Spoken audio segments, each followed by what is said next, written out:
Hello students, स्वागत है आप सभी का आपके अपने चैनल गॉड क्लासेस पर। तो बच्चों, आज की जो ये वीडियो है बड़ी इंपॉर्टेंट वीडियो है, क्योंकि इसी एक वीडियो के अंदर आज हम जितने भी बेसिक कंसेप्ट्स हैं अप्लाइड मैथमेटिक्स में, जितने भी फार्मूलाज हैं, वो सारे हम इसी एक वीडियो के अंदर कंप्लीट करने वाले हैं। यानी इस एक वीडियो से आपका पूरा सिलेबस का जो बेसिक कंसेप्ट है, जो उसके फार्मूलाज हैं, क्या क्या चीज़ें ऐसी हैं जो आपको ध्यान रखनी चाहिए, उन सब का रिवीजन आप यहाँ से कर सकते हैं। उसके बाद जैसा कि मैंने आपको अपनी पिछली वीडियो में बताया था कि किस तरह से आपको अपनी स्ट्रेटजी रखनी है, कि आपको किस तरह से अगले जितने भी दिन आपके पास हैं, उन सब दिन को कैसे आपको यूज़ करना है। ठीक है, पहले आप चैप्टर वाइज प्रैक्टिस करें, उसके बाद फिर सैम्पल पेपर करें। तो उसके लिए आई थिंक आप लोगों ने वो स्ट्रेटजी वाली वीडियो देख ही ली होगी कि किस तरीके से आपको इसमें प्रोसीड करना है। तो हम यहाँ पर ज़्यादा टाइम वेस्ट नहीं करते हुए स्टार्ट करते। जो भी आपकी बेसिक कंसेप्ट हैं, जो पहली यूनिट है हमारी, उस पहली यूनिट के अंदर 6 टॉपिक्स हैं। अच्छा, ये जो फार्मूला शीट जो भी है आपकी, ये मैं यहाँ पर अभी इसको डिस्क्राइब तो कर रहा हूँ, इसको बता रहा हूँ, लेकिन आपको याद करने के लिए इसकी जो पीडीएफ है, ठीक है, थोड़े शॉर्टर वर्जन में, यहाँ तो थोड़ा सा हम फिर भी डिटेल में बात कर रहे हैं, लेकिन थोड़े शॉर्टर वर्जन में, जिसे आप कह सकते हैं क्विक रिकैप, तो वो आपको हमारी जो ऐप है उसके फ्री स्टडी मटेरियल में आप जाएंगे, वहाँ से आप उसको डाउनलोड कर लें, डाउनलोड करके आप उसको प्रिंट आउट कर लें और अपना जहाँ भी पढ़ते हैं उसको वहाँ पर लगा लें, ताकि आपको रिवाइज करने में आसानी रहे, और पॉसिबल है तो हैंड रिटन नोट्स उसमें से आप बना लें, तो और ज़्यादा बेनिफिशियल रहेगा, क्योंकि जब आप लिख कर याद करते हैं तो आपको ज़्यादा जल्दी याद होता है। तो पहले सबसे पहले हम बात करते हैं कॉन्ग्रुएंस मॉडल। जो फर्स्ट यूनिट है उसमें सबसे पहला टॉपिक है कॉन्ग्रुएंस मॉडुलो। तो कॉन्ग्रुएंस मॉडुलो में होता क्या है कि जब भी हम किसी नंबर को डिवाइड करते हैं किसी एक दूसरे नंबर से, जैसे आपने छोटी क्लासेस में पढ़ा होगा कि ये वाला फॉर्मेट हो गया, इसमें हम बी को डिवाइड कर रहे हैं, सॉरी ए को डिवाइड कर रहे हैं हम बी से, ए को हम डिवाइड कर रहे हैं बी से, क्यू हमारा क्वेश्चन आ रहा है, उसको सॉल्व करके आर यहाँ पर हमारे पास एक रिमाइंडर है। तो इस चीज़ को हम इस तरह से लिखते हैं, a equals to b q plus में आर। इसी चीज़ को जब आप मॉडुलो ऑपरेटर में लिखेंगे, ठीक है, मोड वाले जो क्वेश्चन हैं उसमें जब आप लिखेंगे, तो इसको आप लिखेंगे कैसे, a mod b equals to r. ठीक है, क्योंकि ये मॉडुलो अर्थमेटिक होता है, ठीक है, अर्थमेटिक ऑफ रिमाइंडर भी हम इसे बोलते हैं। तो इसके अंदर सिर्फ और सिर्फ रिमाइंडर का यूज़ होता है, क्वोशंट का इसमें यूज़ नहीं होता है। तो जो भी आपका डिवाइज़र होगा वो इधर आ जाएगा, ठीक है, जो डिविडेंड होगा वो इधर आ जाएगा, और जो रिमाइंडर है उसको हम यहाँ पर लिखेंगे। फिर इसी चीज़ को अगर आप कॉन्ग्रुएंस मॉडुलो में लिखते हैं, तो वहाँ पर किस तरह से लिखा जाता है, इस तरह से a is congruent to b mod n. ठीक है, यहाँ पर ए डिविडेंड है, बी यहाँ पर रिमाइंडर है, बी यहाँ पर रिमाइंडर का काम कर रहा है, एन यहाँ पर डिवाइजर का काम कर रहा है। तो जब भी किसी भी स्टेटमेंट को, अगर मैं इस स्टेटमेंट को ऐसे लिखूंगा, तो ये कैसे लिखा जाएगा, a is congruent to r mod b, क्योंकि यहाँ पर बी डिवाइजर है, आर यहाँ पर रिमाइंडर है। तो कोई भी स्टेटमेंट जब हम इस फॉर्मेट में लिखते हैं, तो हमेशा आपको क्या ध्यान रखना है, ये जो एन होता है आपका, ये ग्रेटर देन 1 होना चाहिए। इसकी वैल्यू कभी भी 1 नहीं लेनी है, हमेशा ग्रेटर देन 1 यूज करनी है। साथ में एक चीज और ध्यान रखेंगे, अगर हम इन दोनों का डिफरेंस लेते हैं, ए माइनस बी, तो वो जो वैल्यू आएगी वो हमेशा एन से डिविजिबल होगी। तो ए minus b equals to lambda n. Lambda यहाँ पर कोई भी इंटीजर हो सकता है, ठीक है, 1 हो सकता है, 2 हो सकता है, 3 हो सकता है, कुछ भी इंटीजर हो सकता है। ठीक है, तो ए माइनस बी यानी इन दोनों का जो डिफरेंस आता है वो हमेशा एन से डिविजिबल होता ही होता है। उसके बाद हम नेक्स्ट पॉइंट पर चलते हैं। कांग्रेस मॉडलों में कुछ प्रॉपर्टीज होती है, एडिशन की, मल्टीप्लिकेशन की और इसकी एक्सपोनेंट की। इसमें से एक दो प्रॉपर्टीज में और भी होती है, लेकिन मोस्टली यही यूज होती हैं प्रॉपर्टीज। अगर हमारे पास a congruent to b mod n है, तो इस ए के अंदर अगर हमने कुछ के ऐड किया, तो इसके जो राइट हैंड साइड है बी, यहाँ पर भी के ऐड हो जाएगा। सेम चीज़ मल्टीप्लाई में होगी, अगर ए के साथ आपने के मल्टीप्लाई किया है, तो बी के साथ भी के मल्टीप्लाई कर देंगे। सेम चीज़ यहाँ पर पावर में आएगी, अगर ए की पावर आपने कुछ के करी है, तो बी की पावर भी यहाँ पर के हो जाएगी। ठीक है, मोड वाला पार्ट आपको एज इट इज़ रखना है। तो जो भी आप क्वेश्चन करेंगे उसमें जहाँ जहाँ इन प्रॉपर्टीज़ की आपको जरूरत पड़ती है, ये प्रॉपर्टीज़ आप उसमें लगा सकते हैं। उसके बाद है हमारे पास क्वेश्चन इक्विलेंस क्लास का। इसका क्वेश्चन आएगा तो एमसीक्यू में आ सकता है, आपसे इक्विलेंस क्लास पूछ लेंगे किसी की भी। तो जैसे यहाँ पर इस तरह का सिंबल भी हो सकता है कि फाइंड दिस, तो इसको बोलते हैं इक्विलेंस क्लास।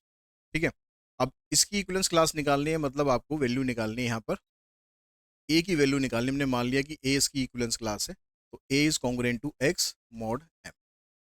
फिर जैसे आप नॉर्मली क्वेश्चन सॉल्व करते हो तो वैसे आपको यहाँ से ए की वैल्यू यहाँ पर फाइंड करते हुए जाना है। एडिशन मॉडलों में क्या होता है, अगर आपसे पूछा जाए कि भाई find the addition modulo of A and B, या फिर आपको सीधा ये सिंबल दे दिया जाए, तो आपको पता होना चाहिए ये एडिशन मॉडुलो होता है। तो आपको क्या करना है, ए और बी को ऐड करके जो भी यहाँ पर एम दिया होगा उसका मॉड आपको निकालना है, ए प्लस बी मॉड एम। अगर ए प्लस बी की वैल्यू एम से बड़ी आती है या उसके बराबर आती है तो उसको प्रॉपरली आप ऐसे सॉल्व करो। अगर ए प्लस बी की वैल्यू ऑलरेडी एम से छोटी आती है तो आप उसको डिवाइड कर ही नहीं सकते हो, तो आपका आंसर वही रहता है ए प्लस बी, उसमें आपको कुछ और करने की जरूरत नहीं है। ठीक है, सेम यही चीज एडिशन सब्ट्रैक्शन में भी होगी और मल्टीप्लीकेशन में भी होगी। अगर आप A minus B mod M निकालेंगे तो ए माइनस बी वैल्यू आएगी, अगर इसकी value greater than equals to M होगी तो हम इसे ऐसे सॉल्व करेंगे, लेकिन अगर a माइनस बी की वैल्यू m से छोटी है तो आंसर हमारा वही आ जाएगा। सेम, बिल्कुल सेम प्रोसेस मल्टीप्लिकेशन में है। अगर ए बी का मल्टीप्लिकेशन m से बड़ा आ रहा है तो A B mod m find कर लो, अगर छोटा है तो वही आपका आंसर हो जाएगा। तो ये सारे टॉपिक हुए हमारे कॉन्ग्रुएंस मॉडल हो गए। उसके बाद इसमें नेक्स्ट टॉपिक आता है एलिगेशन एंड मिक्सर। तो एलिगेशन मिक्सर के अंदर जो कंसेप्ट होता है, बेसिकली उसमें हम यहाँ पर जो चीपर आइटम है उसको हम यहाँ पर रखते हैं, ठीक है, और जो डीलर आइटम है उसको हम यहाँ पर रखते हैं। जो इन दोनों का मीन प्राइस होता है ये हमेशा प्राइस इन दोनों के बीच का कुछ होगा, कुछ भी हो लेकिन इन दोनों से बाहर नहीं आएगा, इससे छोटा नहीं हो सकता और इससे बड़ा नहीं हो सकता। ठीक है, अगर जब हम इसकी रेशो निकालते हैं तो इसमें से डी में से एम को माइनस करते हैं तो इसको हम एक्स से डिनोट कर लेते हैं, और एम में से सी को माइनस करते हैं, इसको हम वाई डिनोट कर लेते हैं। यानी यहाँ से अगर हम वैल्यू देखें तो एक्स अपॉन वाई की वैल्यू कैसे आती है, डी माइनस एम अपॉन में एम माइनस सी। अब इसमें आपको ध्यान क्या क्या रखना है, एक तो ये ध्यान रखना है कि यहाँ पर सी, एम और डी ये सारे के सारे सेम टाइप की क्वांटिटी होनी चाहिए, ठीक है, और सेम इनकी यूनिट होनी चाहिए। अगर ये किलोग्राम है तो ये भी किलोग्राम होना चाहिए, ये भी किलोग्राम होना चाहिए। ठीक है, यहाँ पर ये लीटर है, ये लीटर है तो ये भी लीटर होना चाहिए। ये कॉस्ट प्राइस है, ये कॉस्ट प्राइस है तो ये भी कॉस्ट प्राइस ही होना चाहिए। कई बार क्वेश्चन में दिया होता है ये कॉस्ट प्राइस होता है, ये कॉस्ट प्राइस होता है, ये सेलिंग प्राइस होता है, तो आपको पहले वहां से कॉस्ट प्राइस निकाल लें। ठीक है, एक चीज ये ध्यान रखेंगे। दूसरा, अगर आप इसमें इसको ऐसे लिख देते हैं एम माइनस डी तो कोई दिक्कत नहीं है, लेकिन बस ध्यान क्या रखना है, आप यहाँ पर सी माइनस एम कर दें। आपको बस ये ध्यान जरूर रखना है कि जो एम होता है ना ये आपका ऐसे क्रॉस पोजीशन पर होना चाहिए, चाहे आप पहले लिख लो चाहे आप बाद में लिख लो, लेकिन उनकी पोजीशन जो है वो अल्टरनेट रहनी चाहिए। दूसरी चीज कि बहुत से बच्चे क्या करते हैं कि यहाँ पर बिल्कुल ऐसे स्टिक हो जाते हैं कि यहाँ सी ही लिखना है आपको, ऐसा भी कोई जरूरी नहीं है। आप यहाँ से ऐसे डी लिख लो, इधर इधर सी लिख लो, इधर एम लिख लो, इधर एक्स लिख लो, इधर वाई लिख लो, उससे भी आंसर आपका आएगा। यहाँ पर एक्स रिप्रेजेंट करेगा डियरर को, यहाँ पर वाई रिप्रेजेंट करेगा चीपर को, यहाँ पर उल्टा हो रहा है, बस इतना फर्क होता है। तो क्वेश्चन की स्टेटमेंट आप ध्यान से देख लो, आपको अगर समझ में आता है कि भाई चीपर आइटम ये वाला है, डीलर आइटम ये वाला है, तो ठीक है। कई बार ऐसे क्वेश्चन भी आते हैं जो फ्रैक्शन में होते हैं, तो वहां पर आपको इस चक्कर में नहीं पड़ना कि ये चीपर है डीलर है, आप वैल्यू रख के उनको सॉल्व कर दो बस। तो बाद में देख लेना स्टेटमेंट के हिसाब से कि आपको आंसर में पहले एक्स की वैल्यू लिखनी चाहिए या पहले वाई की वैल्यू लिखनी चाहिए। ठीक है, उसके बाद जो इसमें टॉपिक आता है रिपीटेड डायल्यूशन। बहुत से स्टूडेंट कमेंट करते हैं कि सर हमारे टीचर ने तो स्कूल में ये कराया ही नहीं, सर जहाँ हम कोचिंग जाते थे वो तो हमने उन्होंने तो हमें कराया ही नहीं, तो ये सिलेबस में है या नहीं है। तो या पीवाई की उठा के देख लेना, मिक्सर एलिगेशन के सिलेबस में कोई चेंज नहीं आया है, पहले भी इसके क्वेश्चन आ चुके हैं 2-3 बार और इस साल भी आ सकता है। तो ये सिलेबस में है, सिलेबस में है। ऐसी कई चीज़ें आगे मैं बताता जाऊँगा कि जहाँ पर आपको डाउट है उस सिलेबस में है या नहीं है, तो मैं आपको बता दूंगा सिलेबस में है या नहीं है। ठीक है, तो रिपीटेड डाइल्यूशन सिलेबस में है, इसको आपको करना है। रिपीटेड डाइल्यूशन का मतलब है कि आपने मान लो मिल्क है उसके अंदर आपको वाटर ऐड करना, तो आपने उसमें से 4 लीटर मिल्क निकाला, उसकी जगह पानी डाल दिया, फिर 4 लीटर मिल्क निकाला, फिर पानी डाल, इसको बोलते हैं रिपीटेड डाइल्यूशन। तो आपसे ये पूछेगा कि भाई कितने रिपीटेशन के बाद इसमें ओरिजिनल क्वांटिटी मिल्क की कितनी रहेगी, तो उसके लिए आपको फार्मूला यूज करना है। ये एक्स हो गया यहाँ पर ओरिजिनल क्वांटिटी, वाई हो गया यहाँ पर जो क्वांटिटी आप रिप्लेस कर रहे हो, जैसे 4 लीटर अगर आप निकाल के उसमें पानी डाल रहे हो तो इसका मतलब वाई की वैल्यू 4 है, और एन का मतलब है कि कितनी बार आप डाइल्यूशन कर रहे हो, एक बार कर रहे हो, 2 बार कर रहे हो, 3 बार कर रहे हो, 4 बार कर रहे हो, वो आपकी एन की वैल्यू। नेक्स्ट टॉपिक आता है इसमें बोर्ड्स एंड स्ट्रीम्स। इसके क्वेश्चन आप थोड़ा स्टेटमेंट को थोड़ा ध्यान से पढ़ोगे ना, जनरली भी इसके क्वेश्चन सॉल्व हो जाते हैं। लेकिन कई बार थोड़ा सा लेंथी हो जाता है। तो जो फार्मूला जिसके आपको दे रखे हैं अप्लाइड मैथ्स की बुक में, वो फार्मूले आप थोड़ा सा अच्छे से याद कर लेंगे तो आपका क्वेश्चन ये जल्दी हो जाएगा। ठीक है, जैसे इसके अंदर क्या क्या चीज़ें आपको ध्यान रखनी है। Speed of boat in still water, ये आपको एक्स लेके चलना है क्योंकि फार्मूले में हम इन्हीं को यूज़ करेंगे। स्पीड ऑफ स्ट्रीम वाई मान के चलना है।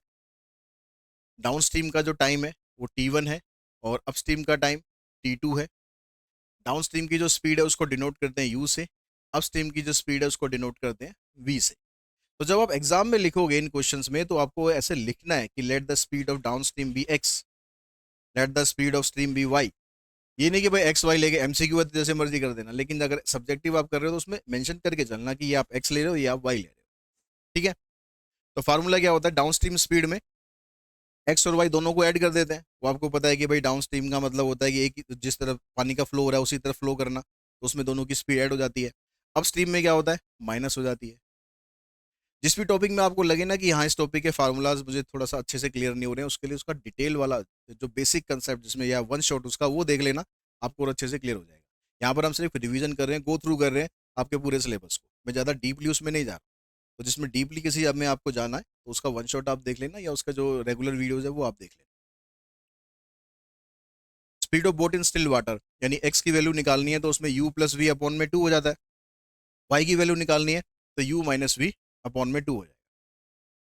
When the distance covered by the boat in downstream is same as the distance covered by the boat upstream, यानी जितना आपने डिस्टेंस ट्रेवल किया है, जितना आप डाउनस्ट्रीम गए हो उतना ही आप वापस आए हो। ऐसी सिचुएशन में अगर आपको एक्स वाई या T1 T2 की वैल्यू निकालनी है तो ये दो फार्मूले, T2 अपॉन में T1, X plus Y upon में एक्स माइनस वाई, या फिर आप X upon Y equals to T2 plus T1 divided by T2 minus T1। दोनों में से कोई सा भी लगा दो, दोनों से आपके क्वेश्चन सॉल्व हो जाएंगे। जो जो इन्फॉर्मेशन आपको क्वेश्चन में दे रखी है उसको नोट डाउन कर लो, फिर उसके हिसाब से देख लो आपको फार्मूला ये बेस्ट रहेगा या फिर ये बेस्ट रहेगा। सेम वही चीज़ है यहाँ भी कि जितना आप गए हो उतना ही वापस आए हो। तो इसमें जो डिस्टेंस होता है उसका कोई काम नहीं होता जब आप एवरेज स्पीड निकालते हो। ऐसा क्वेश्चन भी आई थिंक मुझे याद आ रहा है कि सैम्पल पेपर में था या शायद बोर्ड के सैम्पल पेपर में था कि मतलब किस फार्मूले के अंदर आपको फार्मूलेज दे रखे थे, किस फार्मूले में जो डिस्टेंस है वो नेग्लेक्ट हो जाता है। तो यहाँ पर एवरेज स्पीड का जो फार्मूला आप निकालोगे उसमें डिस्टेंस का आप कहीं भी देख रहे हो यूज नहीं हो रहा। ठीक है, सीधा फार्मूले में क्या हो रहा है, speed of boat in upstream और speed of boat in still water और स्पीड ऑफ स्ट्रीम, और नीचे भी आपको speed of boat in still water. तो x square minus Y square divided by x, ऐसे कर लो या ऐसे कर लो, बातें। एवरेज स्पीड का फार्मूला है ये। अगर हमारे पास क्वेश्चन में ये दे रखा हो कि एक बोट जो है वो डाउन स्ट्रीम के मुकाबले डाउन स्ट्रीम और अप स्ट्रीम में दोनों में मिलाकर टोटल टाइम इतना लेती है, तो उस केस में डिस्टेंस कितना होता है। तो फार्मूला होगा था यहाँ पर डी टी इंटू में X square minus Y square divided by 2x।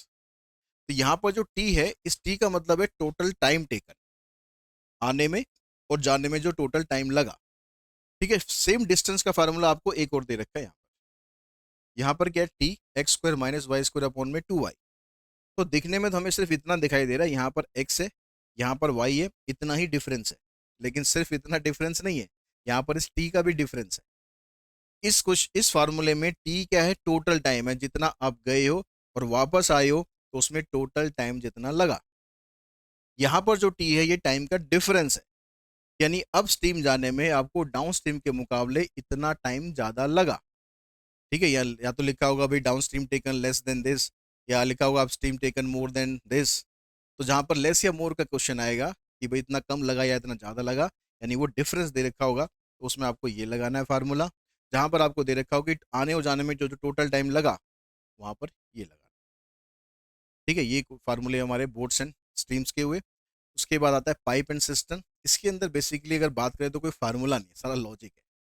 ठीक है, फिर भी क्या चीज़ आपको इसमें ध्यान रखनी है, जो भी आपको चीज़ें दे रखी हो, ठीक है, इनलेट पाइप होंगे, आउटलेट पाइप होंगे, इनलेट से पानी भरेगा, आउटलेट से पानी खाली होगा, तो उसके अंदर आपको हमेशा क्या करना है, अगर आपको डेज में दे रखा है तो आपको 1 डे का वर्क निकाल लेना है।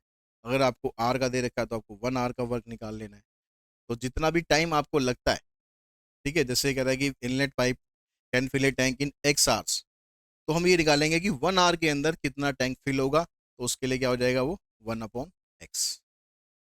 ठीक है, अगर आउटलेट पाइप वाई आवर्स का टाइम लेता है खाली करने में, तो 1 आवर के अंदर कितना खाली कर देगा, 1/वाई। तो ये चीज़ें निकाल के फिर अगर दोनों पाइप इकट्ठे चल रहे हैं तो उनको ऐड कर देना है। एक खाली हो रहा है, एक भर रहा है, तो खाली वाला माइनस हो जाएगा, भरने वाला प्लस हो जाएगा। ठीक है, बस यही चीज़ें आपको उसके अंदर यूज़ करनी है। ठीक है, इसके अंदर आपको ये सब चीज़ें बता रखी हैं। तो ये तो बिल्कुल जनरल चीज़ें हैं, इस पर हम ज़्यादा जाते नहीं हैं। उसके बाद आता है रेसिस एंड गेम्स। इसके अंदर भी अगर फार्मूला वाइज बात करें तो स्पीड, डिस्टेंस और टाइम, इसके जो बेसिक फार्मूले होते हैं, distance equal to speed into में time, time equals to distance upon speed, ये जो बेसिक फार्मूले होते हैं ये आपको यूज़ करने। ठीक है, इसके अलावा इसमें एक वर्ड आता है डेड हीट। डेड हीट का मतलब होता है कि जहाँ पर ऐसी कोई रेस हो रही हो कि जितने भी पार्टिसिपेंट हैं वो सारे के सारे एक ही टाइम पर फिनिशिंग पॉइंट पर पहुंचे, उसको बोला जाता है डेड हीट। मतलब कोई भी रिजल्ट नहीं निकलेगा, सारे के सारे विनर है, सारे के सारे लूजर। अगर स्टेटमेंट में ऐसे लिखा हो कि suppose A and B are two participant in a race and A gives B a start of X metre, इसका मतलब क्या होता है कि ए बी को एक्स मीटर का स्टार्ट दे रहा है। अगर मान लो 100 मीटर की रेस है, ठीक है, ए ने कहा भाई 100 मीटर की रेस है, तो ए को यहाँ से भागना है, यहाँ तक पहुंचने में उसको 100 मीटर का डिस्टेंस कवर करना है। तो वो कहता है कि बी से भैया आप मेरे से ना 20 मीटर का स्टार्ट ले लो। ठीक है, ओवर कॉन्फिडेंस है थोड़ा सा। वो कहता है बी से कि आप मेरे से 20 मीटर का स्टार्ट ले लो, मतलब 20 मीटर आप आगे खड़े हो जाओ।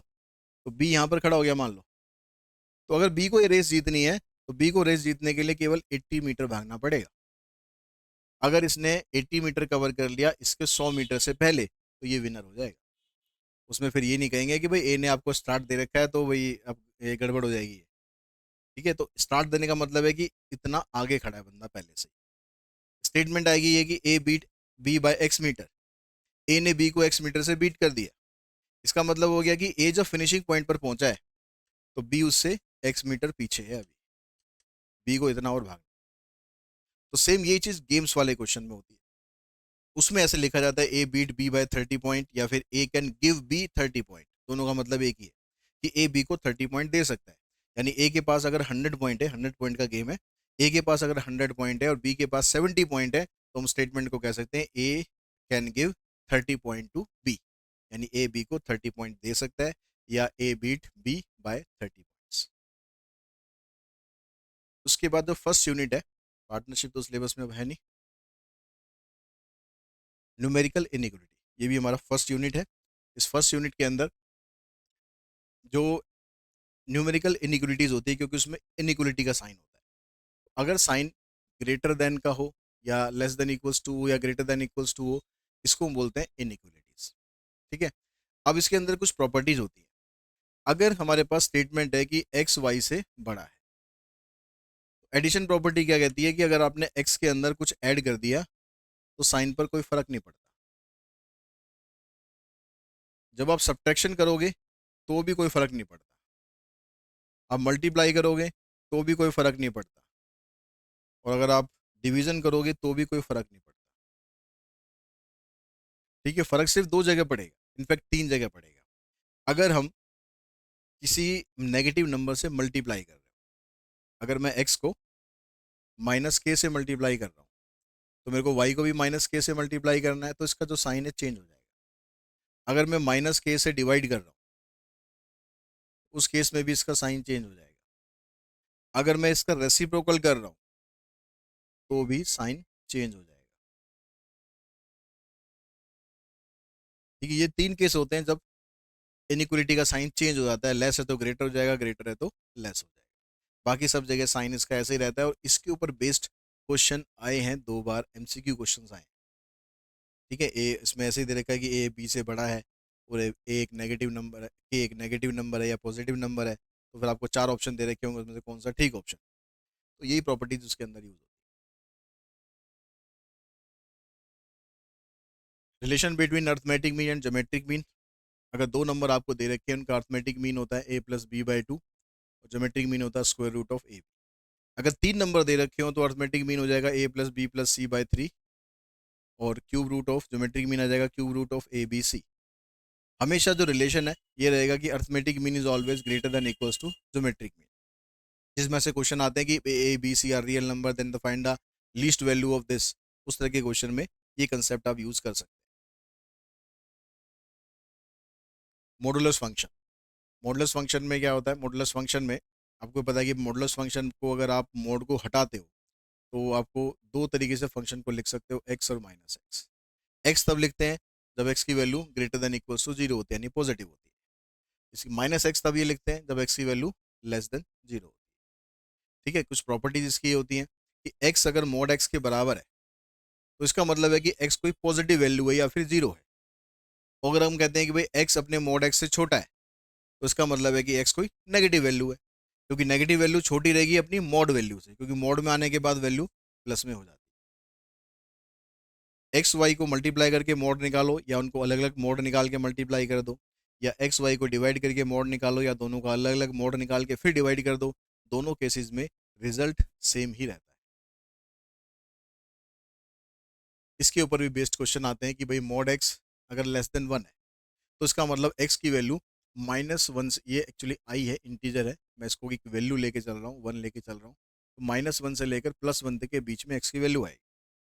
तो इसके बीच में जो भी वैल्यू आएगी मॉड उसका निकालोगे तो वो हमेशा वन से छोटा ही आएगा, माइनस वन से प्लस वन, इसके बीच में कोई भी वैल्यू, इसकी मॉड वैल्यू निकालोगे तो वो वन से हमेशा छोटी ही आएगी। ठीक है, अगर यहाँ इक्वल्स टू का साइन लगा होगा तो यहाँ इक्वल्स टू का साइन लग जाएगा। अगर ग्रेटर देन वन होता है तो उस केस में क्या होगा कि भाई एक्स की वैल्यू या तो माइनस वन से बड़ी होगी, छोटी होगी, या फिर प्लस वन से बड़ी होगी। इधर से कोई भी मोड वैल्यू निकालो, इधर से कोई भी मोड वैल्यू निकालो, वो सारी मोड वैल्यू वन से हमेशा बड़ी ही आएगी। ऐसे यहाँ पर ग्रेटर देन इक्वल्स टू का साइन है तो सेम चीज रहेगी, उसके अंदर माइनस वन और प्लस वन भी इंक्लूड हो जाएगा। कुछ और प्रॉपर्टीज होती हैं मोड की, जैसे मोड एक्स प्लस वाई अगर आप निकालते हैं तो इसकी value mod X plus mod Y से छोटी आएगी या उसके बराबर आएगी, चाहे यहाँ पर प्लस का साइन हो चाहे यहाँ पर माइनस का साइन हो, यहाँ पर प्लस ही रहता है। ठीक है, अगर मोड एक्स मोड वाई से छोटा है तो आप स्क्वायर कर दो, स्क्वायर करने पर इसका जो साइन है उसमें कोई फर्क नहीं पड़ेगा, मोड यहाँ से खत्म हो जाएगा, क्योंकि स्क्वायर करने के बाद जो मोड का इफेक्ट होता है वो खत्म हो जाता है। मोड से भी वैल्यू प्लस में होती है, स्क्वायर से भी वैल्यू प्लस में हो जाती है। तो सेम काम यहाँ पर होगा, यहाँ पर ये साइन है तो यही रहेगा, ग्रेटर देन इक्वल्स टू है तो ग्रेटर देन इक्वल्स टू रहेगा। ठीक है, लेस देन ग्रेटर देन है खाली तो ग्रेटर देन का साइन रहेगा।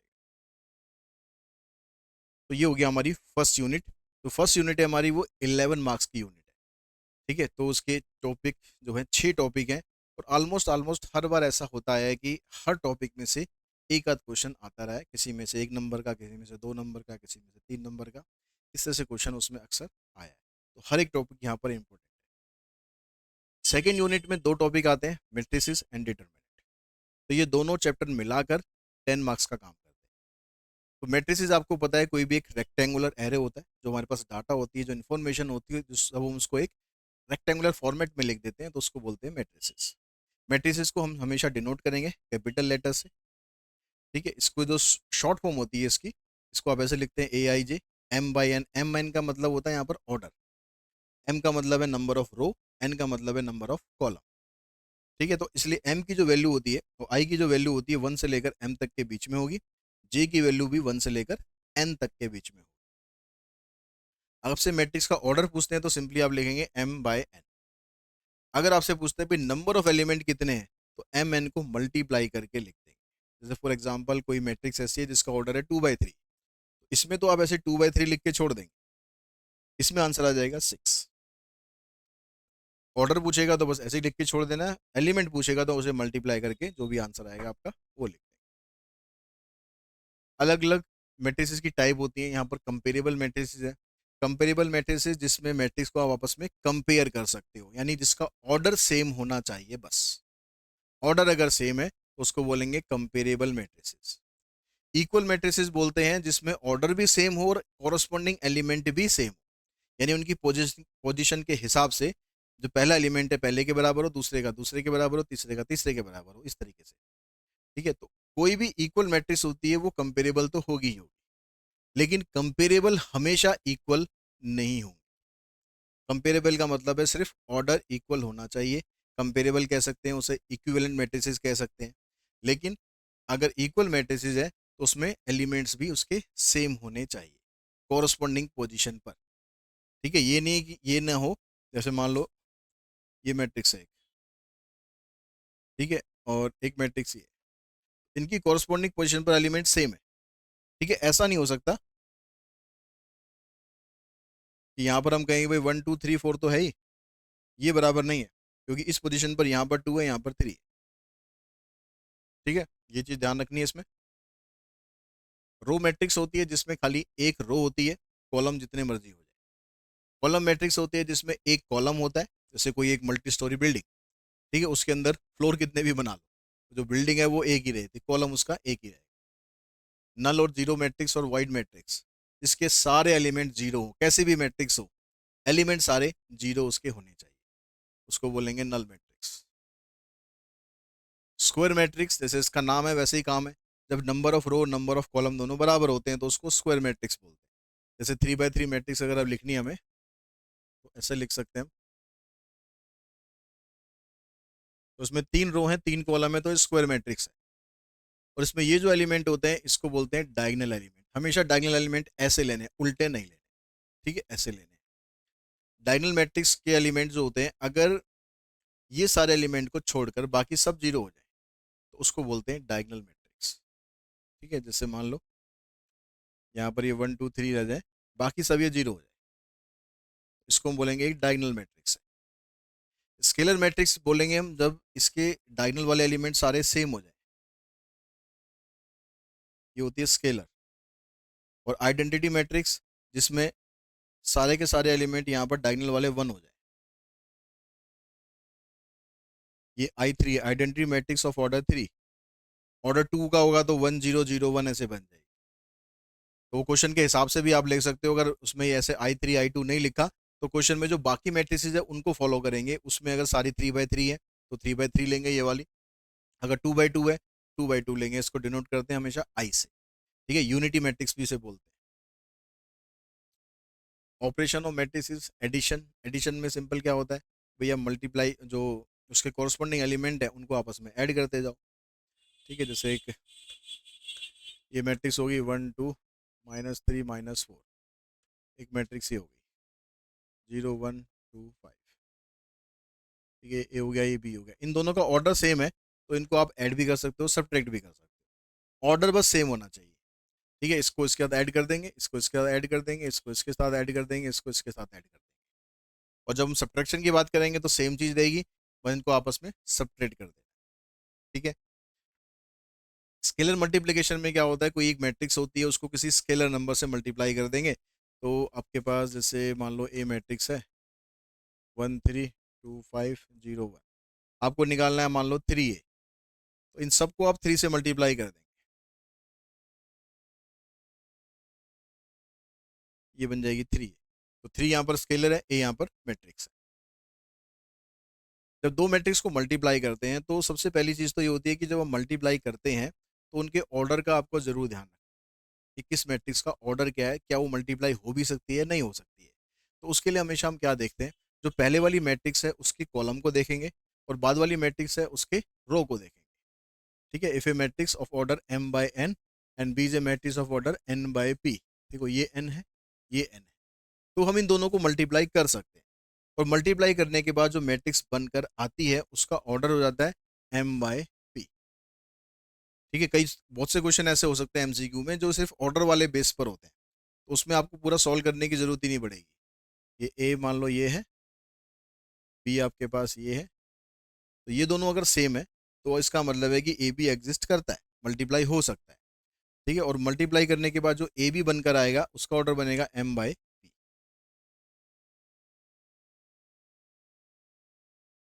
इसकी कुछ प्रॉपर्टीज होती हैं, आप ए बी सी को जब आप निकालते हैं तो जरूरी नहीं है, ए और बी को जब मल्टीप्लाई करते हैं तो ऐसा जरूरी नहीं है कि भाई ए बी और बी ये दोनों बराबर आ जाए।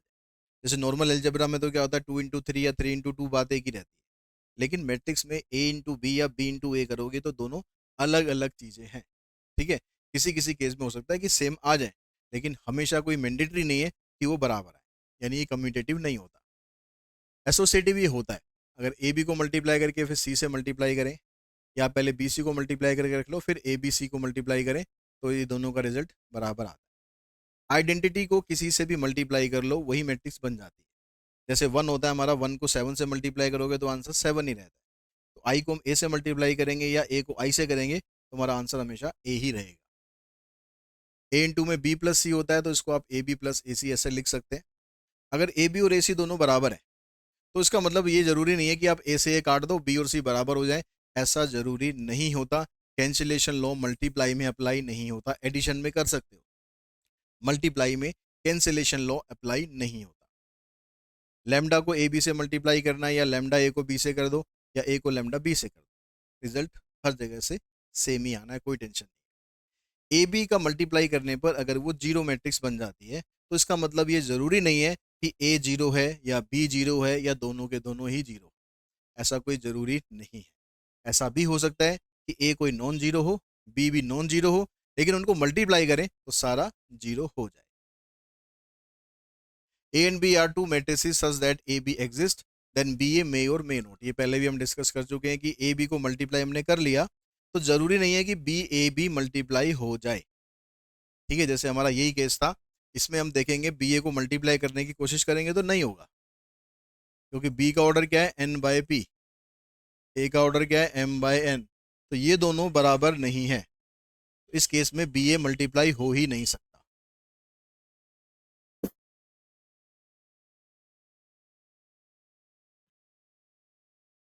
ए स्क्वायर का मतलब ये नहीं है कि आप उसके एलिमेंट का स्क्वायर कर दो, ए स्क्वायर का मतलब है कि ए से मल्टीप्लाई कर दो। ए क्यू का मतलब है कि उसको 3 बार मल्टीप्लाई करना, या ए स्क्वायर को ए से मल्टीप्लाई करना। इसमें लॉज ऑफ एक्सपोनेंट आप यूज कर सकते हो, ए की पावर एम है, ए की पावर एन है तो ए की पावर एम प्लस एन हो जाएगी।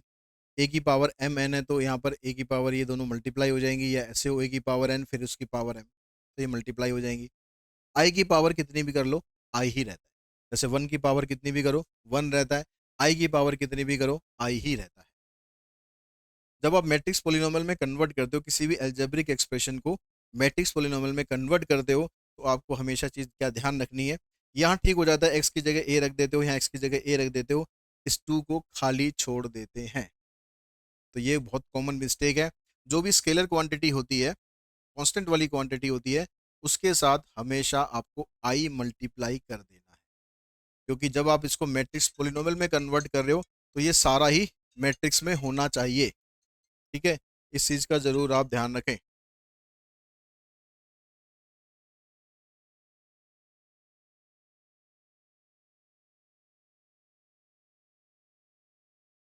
उसके बाद आता है ट्रांसपोज ऑफ मैट्रिक्स। जब आप ट्रांसपोज करेंगे मैट्रिक्स का तो जो उसकी रो होती है उसको कॉलम में कन्वर्ट कर दो। ऐसे रो में लिखा है 1 2 3, उसको पहले कॉलम में लिख दो 1 2 3, वो बन गया ट्रांसपोज। ट्रांसपोज की प्रॉपर्टी होती है कि ट्रांसपोज का दोबारा ट्रांसपोज कर दो तो वापस ओरिजिनल मैट्रिक्स में कन्वर्ट हो जाता है। अगर आप ए प्लस बी करके फिर ट्रांसपोज करते हो तो ए ट्रांसपोज कर लो या बी ट्रांसपोज कर लो, बाद में उन दोनों को ऐड कर दो। अगर सब्ट्रैक्ट कर रहे हैं तो भी ऐसे ही कर सकते हैं। किसी स्केलर से मल्टीप्लाई कर रहे हैं के ए को करके फिर ट्रांसपोज कर रहे हैं, या आप पहले ट्रांसपोज कर लो बाद में के से मल्टीप्लाई कर दो। मल्टीप्लीकेशन में रिवर्स लॉ यूज करना है, ए बी का transpose B transpose into A transpose होता है, तीन है तो C transpose B transpose A transpose. ये रिवर्स लॉ 2 3 जगह यूज होगा, आप इकट्ठे इसको याद कर लेंगे तो आपको परेशानी नहीं रहेगी कि भैया यहाँ पर ये कैसे आपको करना है। ठीक है, यहाँ पर हो गया एडजॉइंट में हो गया इनवर्स में हो गया, सब जगह रिवर्स लॉ यूज होता है। सिमेट्रिक मैट्रिक्स बोलते हैं कि आपने ट्रांसपोज किया, ट्रांसपोज करने के बाद भी मैट्रिक्स में कोई चेंज नहीं आया तो उसको बोला जाता है सिमेट्रिक मैट्रिक्स। अगर आपने ट्रांसपोज किया, ट्रांसपोज करने के बाद उसके सबके साइन चेंज हो गए, माइनस ए बन गया, तो उसको बोला जाता है skew symmetric matrix. Skew symmetric matrix के जितने भी डायगोनल एलिमेंट होते हैं वो हमेशा जीरो होते हैं। ठीक है, जैसे अगर मैं एक 3 by 3 मैट्रिक्स लिखूँ स्क्यू में, तो यहाँ जैसे जीरो है, यहाँ भी जीरो है, ये सारे जीरो होने चाहिए स्क्यू सिमेट्रिक में। यहाँ पर 2 है तो यहाँ -2 होना चाहिए, इधर 3 है तो इधर -3 होना चाहिए, इधर 5 है तो इधर -5 होना चाहिए। अगर आपके पास एक स्क्वायर मैट्रिक्स है, अभी कैसे भी मैट्रिक्स है, ठीक है, स्क्यू या सिमेट्रिक मैट्रिक्स इससे कोई लेना देना नहीं है, बस एक स्क्वायर मैट्रिक्स है ए, अगर आपने उसका ट्रांसपोज निकालकर उसमें ऐड कर दिया तो वो सिमेट्रिक में कन्वर्ट हो जाएगी। अगर आपने ट्रांसपोज निकाल के उसमें से ए में से ट्रांसपोज को माइनस कर दिया तो वो स्क्यू सिमेट्रिक मैट्रिक्स आपकी बन जाएगी। और किसी भी मैट्रिक्स को अगर आपको एक स्क्यू सिमेट्रिक मैट्रिक्स और एक सिमेट्रिक मैट्रिक्स के सम में एक्सप्रेस करना है तो ये हमें पता है कि ये सिमेट्रिक है, इसका हाफ कर दो तो भी सिमेट्रिक ही रहेगी। ए माइनस ए डैश करोगे स्क्यू सिमेट्रिक है, इसका हाफ कर दोगे तो भी स्क्यू सिमेट्रिक रहेगी। इन दोनों को ऐड करके आप एक मैट्रिक्स लिखते हैं तो वो हमेशा ए के बराबर ही आती है। इसका क्वेश्चन इसके ऊपर बेस्ड क्वेश्चन आया था 5 मार्क्स में। बहुत सिंपल क्वेश्चन होता है, थोड़ा सा लिखने में लेंदी जरूर होता है, लेकिन बहुत सिंपल क्वेश्चन होता है। अगर ये आ गया तो 5 नंबर आपके बिल्कुल खरे। उसके बाद आता है डिटर्मिनेंट। तो डिटर्मिनेंट होता है एक यूनिक रियल नंबर जो कि किसी भी स्क्वायर मैट्रिक्स से एसोसिएट करता है। इसकी डेफिनेशन जो है वो खुद एक क्वेश्चन है, एमसीक्यू में आपसे पूछ सकते हैं। तो ध्यान रखना है कि matrix is a unique real number which is associated with A square matrix. Square matrix जरूर होनी चाहिए, नहीं तो डिटर्मिनेंट नहीं निकलेगा। ठीक है, 2/2 का डिटरमिनेंट, 3/3 का डिटरमिनेंट, ये डिटरमिनेंट वगैरह तो आप निकालने आप लोगों को आते ही होंगे अच्छे से। नहीं आते हैं तो डिटरमिनेंट वाली वीडियो जरूर देख लेना, अगर किसी को नहीं आते हैं तो।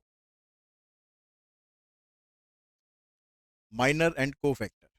माइनर क्या होता है, जब भी आपके पास कोई मैट्रिक्स दे रखी होती है तो आपको जब उनके माइनर निकालने होते हैं, जैसे हमें मान लो फर्स्ट रो फर्स्ट कॉलम का माइनर निकालना है, तो उस रो को उस कॉलम को डिलीट कर देते हैं, उसके बाद जो बचता है उसका डिटरमिनेंट निकाल देते हैं, उसको बोलते हैं माइनर। ठीक है, सेम चीज कोफैक्टर में भी करते हैं, लेकिन फर्क क्या पड़ जाता है, जो भी आपके माइनर निकलेंगे, अगर उन माइनर को हम मल्टीप्लाई कर दें -1 की पावर i प्लस जे के साथ, तो यहाँ से जो वैल्यू आती है वो आपके कोफैक्टर की वैल्यू बन जाती है। ठीक है, अगर मैं 3/3 मैट्रिक्स में एक माइनर निकालता हूँ, माइनर को डिनोट करते हैं M11 से, तो इसका कोफैक्टर भी मैं निकालूंगा तो ये सेम आएंगे। ठीक है, लेकिन अगर मैं माइनर निकालूंगा 1 2 का, तो इसका कोफैक्टर जो आएगा माइनस साइन के साथ आएगा। ठीक है, ऐसे ही मान लो अगर माइनर में निकालता हूँ 1 3 का, तो ये कोफैक्टर के बराबर ही रहेगा। माइनर निकालता हूँ मैं 2 1 का, तो ये -C21 हो जाएगा। 2 2 का निकालते हैं तो C22 के बराबर हो जाएगा। 2 3 का निकालते हैं तो -23 हो जाएगा। 3 1 का करेंगे तो C31 हो जाएगा। 3 2 का निकालेंगे तो -C32 हो जाएगा। और 3 3 का निकालेंगे तो C33 रहेगा। M का मतलब माइनस, C का मतलब कोफैक्टर। तो आप देख रहे हो कि यहाँ पर, यहाँ पर, यहाँ पर और यहाँ पर, यहाँ पर जो कोफैक्टर निकलते हैं उनके साइन चेंज हो जाते हैं। अगर माइनर की वैल्यू यहाँ 7 आई होगी तो कोफैक्टर की वैल्यू -7 आएगी। अगर ये -7 आएगा तो ये आएगी +7। ठीक है, बस ये 4 प्लेस के जो कोफैक्टर होते हैं ये साइन के साथ डिफरेंट हो जाते हैं। बाकी जो माइनर की वैल्यू निकलती है वही आपकी कोफैक्टर की वैल्यू भी निकलती है। इसकी प्रॉपर्टीज है कुछ डिटर्मिनेंट की। प्रॉपर्टीज को लेकर भी कंफ्यूजन है कि कौन सी प्रॉपर्टी आपके सिलेबस में है। तो प्रॉपर्टीज आपकी जो बेसिक प्रॉपर्टीज है, एलिमेंट्री प्रॉपर्टीज हैं, वो आपके सिलेबस में है। जिसमें प्रूव वाले क्वेश्चंस आते हैं वो नहीं है आपके सिलेबस में। लेकिन फिर भी मैंने यहाँ पर प्रॉपर्टीज में कुछ और प्रॉपर्टीज भी आपको बताई हैं, मैंने अपनी रेगुलर वीडियोज में भी बताई हैं, जो आपके डिटर्मिनेंट निकालने में काम आती हैं। यहाँ पर अगर ज़्यादा काम ना भी आए तो सीयूटी में वो आपके बहुत काम आएंगी, क्योंकि वहाँ पर सारे ही क्वेश्चन एमसीक्यू होते हैं। ठीक है, यहाँ पर तो कुछ एक आध क्वेश्चन एमसीक्यू होंगे। तो पहली प्रॉपर्टी क्या कहती है, इफ ईच एलिमेंट इन ए रो और column of a determinant is zero. अगर पहली रो के या दूसरी रो के या तीसरी रो के या कॉलम, जो भी प्रॉपर्टी की हम बात करें वो रो कॉलम दोनों में चलेगी, अगर सारे एलिमेंट जीरो हो गए तो उसका डिटरमिनेंट जीरो ही आना है। If each element on one side of the principal diagonal of determinant is zero, then the value of determinant is the product of the diagonal element. जैसे मान लो आप डिटरमिनेंट निकाल रहे हो 1 2 3, ये यहाँ पर जीरो है। ठीक है, यहाँ पर कुछ भी हो, इसका आंसर क्या आएगा, इन तीनों का मल्टीप्लीकेशन 6। अगर ये ऐसे हो, इधर यहाँ पर जीरो हो, ठीक है, इधर कुछ भी हो, तो भी ये 6 ही आएगा। और अगर ऐसे भी हो, इधर भी जीरो और इधर भी जीरो, तो भी इसका आंसर 6 ही आएगा। अब ऐसा कोई डिटरमिनेंट आ गया तो आपको कुछ करने की जरूरत नहीं, सीधा आंसर निकल जाएगा। The value of determinant remain unchange if its row and column are interchange. अगर आप रो और कॉलम को इंटरचेंज कर दे तो डिटरमिनेंट की वैल्यू पर कोई चेंज नहीं होता। इन शॉर्ट ये प्रॉपर्टी क्या कहती है, आप ए का डिटरमिनेंट निकाल दो या उसके ट्रांसपोज का डिटरमिनेंट निकाल दो, बात दोनों बराबर ही आएंगी। If any two row or column of a determinant are interchanged, then the value of determinant changes by minus sign only. अगर किसी रो या कॉलम के एलिमेंट को आप इंटरचेंज कर देते हो, मतलब पहली रो को आप दूसरी रो में ले गए या दूसरी रो को पहली रो में ले गए, तो आपका डिटरमिनेंट की जो वैल्यू होगी उसमें माइनस साइन का फर्क पड़ जाएगा बस। आंसर अगर पहले 10 आ रहा होगा तो -10 आ जाएगा। ठीक है, वैसे ही प्रॉपर्टी आप ना भी करो तो कोई दिक्कत नहीं है, ज़्यादा यूज़ ये होती है। If each element of any row of a determinant are identical और proportional then the value of determinant is zero. ये कह रहा है कि मान लो किसी भी रो के एलिमेंट अगर ये आइडेंटिकल हो जाए तो यहाँ पर कुछ भी हो, आंसर इसका जीरो है। ठीक है, यहाँ पर आइडेंटिकल हो गए। अगर ये प्रोपोर्शनल भी हो जाए, जैसे यहाँ 2 4 6, इसकी रेशो 1/2, इसकी 1/2, इसकी 1/2, तो यहाँ पर कुछ भी हो, आंसर इसका जीरो ही आना। If each element of any one row of a determinant is multiplied by the same number k, then the value of new determinant is k times the value of the original determinant. इसमें कह रहा है कि अगर आपने किसी scalar से multiply करने के बाद डिटर्मिनेंट निकाला, इसका ऑर्डर है n/n, तो ये जो k है ये n टाइम्स बाहर आ जाएगा, इन टू में इसका डिटर्मिनेंट हो जाएगा। ये भी बड़ी इंपॉर्टेंट प्रॉपर्टी है, इसको ध्यान रखना।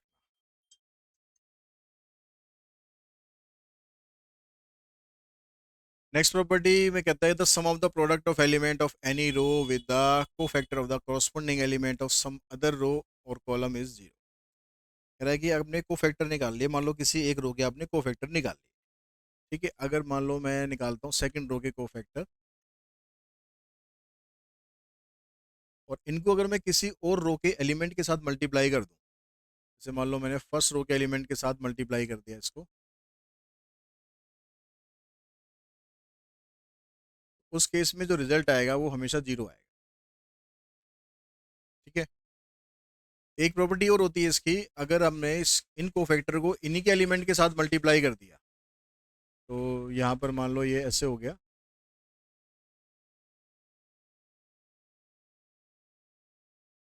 तो यहाँ से जो आंसर आएगा वो हमेशा डिटरमिनेंट के बराबर ही है। अगर डिटरमिनेंट ऑफ ए बी निकालते हैं, ए बी को मल्टीप्लाई करने के बाद डिटरमिनेंट निकाल लो, या दोनों का पहले अलग अलग डिटरमिनेंट निकाल के फिर मल्टीप्लाई कर दो, रिजल्ट सेम ही रहेगा। ए की पावर एन का डिटरमिनेंट करोगे या डिटरमिनेंट की पावर ए का एन कर दो, ए की पावर एन कर दोगे, तो रिजल्ट इसका सेम ही रहेगा। एरिया ऑफ ट्राइंगल हम निकालते हैं, अगर आपके पास ये तीन वर्टेक्स दे रखे हैं तो एरिया ऑफ ट्राइंगल होता है half x1 y1 x2 y2 x3 y3, यहाँ लिख लेंगे, 1 1 1 करके डिटरमिनेंट निकाल देंगे। डिटरमिनेंट इसका नेगेटिव भी आ सकता है, पॉजिटिव भी आ सकता है। अगर डिटरमिनेंट इसका नेगेटिव आएगा तो नेगेटिव वाली वैल्यू को आप नेगलेक्ट कर देंगे। अगर आंसर मान लो इसका -10 आ गया तो एरिया में लिखेंगे 10 स्क्वायर यूनिट, माइनस नहीं लगाएंगे। अगर एरिया ऑफ ट्राइंगल जीरो आ जाता है तो हम कहते हैं जो पॉइंट है इसके वो कोलिनियर पॉइंट है। Adjoint of A square matrix, अगर आपके पास मतलब ग्रेटर देन और इक्वल्स टू 2 अगर मैट्रिक्स है, मतलब 2/2 या 3/3 इस तरह की मैट्रिक्स है, तो आप उसका एडजॉइंट फाइंड कर सकते हो। ठीक है, एडजॉइंट की कुछ प्रॉपर्टीज होती है। एडजॉइंट ऑफ ए बी करोगे या adjoint of b into adjoint of a करोगे, यहाँ पर देखो रिवर्स लॉ लग रहा है, जैसे ट्रांसपोज में लगा था। ए ट्रांसपोज का एडजॉइंट निकालोगे या एडजॉइंट निकालने के बाद ट्रांसपोज कर दोगे, रिजल्ट सेम रहेगा। एडजॉइंट ऑफ ए अगर आप निकालते हैं, डिटरमिनेंट ऑफ ए की पावर n-2 इंटू में ए के बराबर हो जाता है। एडजॉइंट ऑफ ए निकालते हैं, उसका डिटरमिनेंट करेंगे तो डिटरमिनेंट ऑफ ए की पावर n-1 हो जाएगा। अगर ए इंटू में एडजॉइंट ऑफ ए का डिटरमिनेंट निकालेंगे तो खाली डिटरमिनेंट ऑफ ए की पावर n हो जाएगी। ए को उसके एडजॉइंट से मल्टीप्लाई करोगे, चाहे एडजॉइंट ऑफ ए को ए से करोगे, दोनों में केस में आंसर आएगा डिटरमिनेंट ऑफ ए इंटू में आई के बराबर। अगर डिटरमिनेंट हम निकालते हैं किसी मैट्रिक्स का, डिटरमिनेंट अगर जीरो आ गया तो उसको बोलते हैं कि ये सिंगुलर मैट्रिक्स है। अगर determinant of A not equals to zero आएगा तो हम बोलेंगे नॉन सिंगुलर मैट्रिक्स है। अगर ए बी को मल्टीप्लाई करते हैं या बी ए को मल्टीप्लाई करते हैं और वो आई के बराबर आ जाता है, तो हम ये कहते हैं कि ए बी का इन्वर्स है या फिर बी ए का इन्वर्स है। दोनों में से आप कोई भी चीज़ यूज़ कर सकते हो। इन्वर्स की जो प्रॉपर्टीज होती हैं उसमें कहता है कि हर एक मैट्रिक्स का एक यूनिक इन्वर्स निकलेगा, मतलब एक मैट्रिक्स के दो डिफरेंट आंसर नहीं हो सकते inverse. If an invertible matrix then inverse of A inverse, यानी इन्वर्स का फिर दोबारा इन्वर्स निकालेंगे तो वापस आपके पास वही मैट्रिक्स बन जाएगी।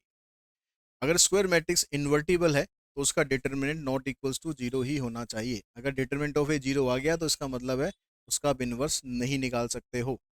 इन्वर्स निकालने का फार्मूला रहेगा adjoint of A divided by determinant of A B inverse निकालोगे तो वही हो जाता है बी इन्वर्स ए इन्वर्स, यानी यहाँ भी रिवर्स लॉ यूज हो रहा है। ए ट्रांसपोज का इन्वर्स करोगे या इन्वर्स का ट्रांसपोज करोगे, रिजल्ट सेम ही रहेगा। ए इन्वर्स का डिटरमिनेंट निकालोगे तो ये 1 अपॉन डिटर्मिनेंट ऑफ ए के बराबर आ जाता है। उसके बाद आता है आपके पास मैट्रिक्स मेथड। तो मैट्रिक्स मेथड में हम क्या करते हैं, पहले हम निकालते हैं कि ए हमारे पास एक नॉन सिंगुलर मैट्रिक्स है, ठीक है, यानी डिटरमिनेंट उसका निकालेंगे। अगर ये नॉट इक्वल्स टू जीरो आ गया तो हम कहेंगे इसका यूनिक सॉल्यूशन पॉसिबल है, मैट्रिक्स कंसिस्टेंट है।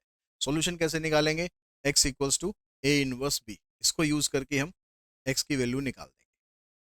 अगर हमने डिटरमिनेंट निकाला इसका और वो जीरो के बराबर आ गया तो फिर हम फाइंड करते हैं एडजॉइंट ऑफ ए इनटू में बी। अगर एडजॉइंट ऑफ ए इनटू में बी आपका जीरो आ गया तो हम कहेंगे सिस्टम कंसिस्टेंट है और उसके इनफाइनाइट सॉल्यूशन। लेकिन अगर ये नॉन जीरो आ गया तो हम कहेंगे सिस्टम इनकंसिस्टेंट है और भैया इसका कोई भी सॉल्यूशन पॉसिबल नहीं। अगर क्रैमर रूल की बात करें तो क्रैमर रूल में पहले आप डी निकालते हैं। डी अगर नॉट इक्वल्स टू जीरो आएगा तो सिस्टम कंसिस्टेंट होता है, इंडिपेंडेंट होता है, मतलब उसका सॉल्यूशन निकल जाएगा। सॉल्यूशन कैसे निकालेंगे, एक्स की वैल्यू होगी डी वन अपॉन में डी और वाई की वैल्यू होगी डी टू अपॉन में डी। अगर डी जीरो आ गया तो डी वन या डी टू में से कोई एक भी नॉन जीरो आ गया तो हम कहेंगे सिस्टम इनकंसिस्टेंट है, सॉल्यूशन पॉसिबल नहीं है।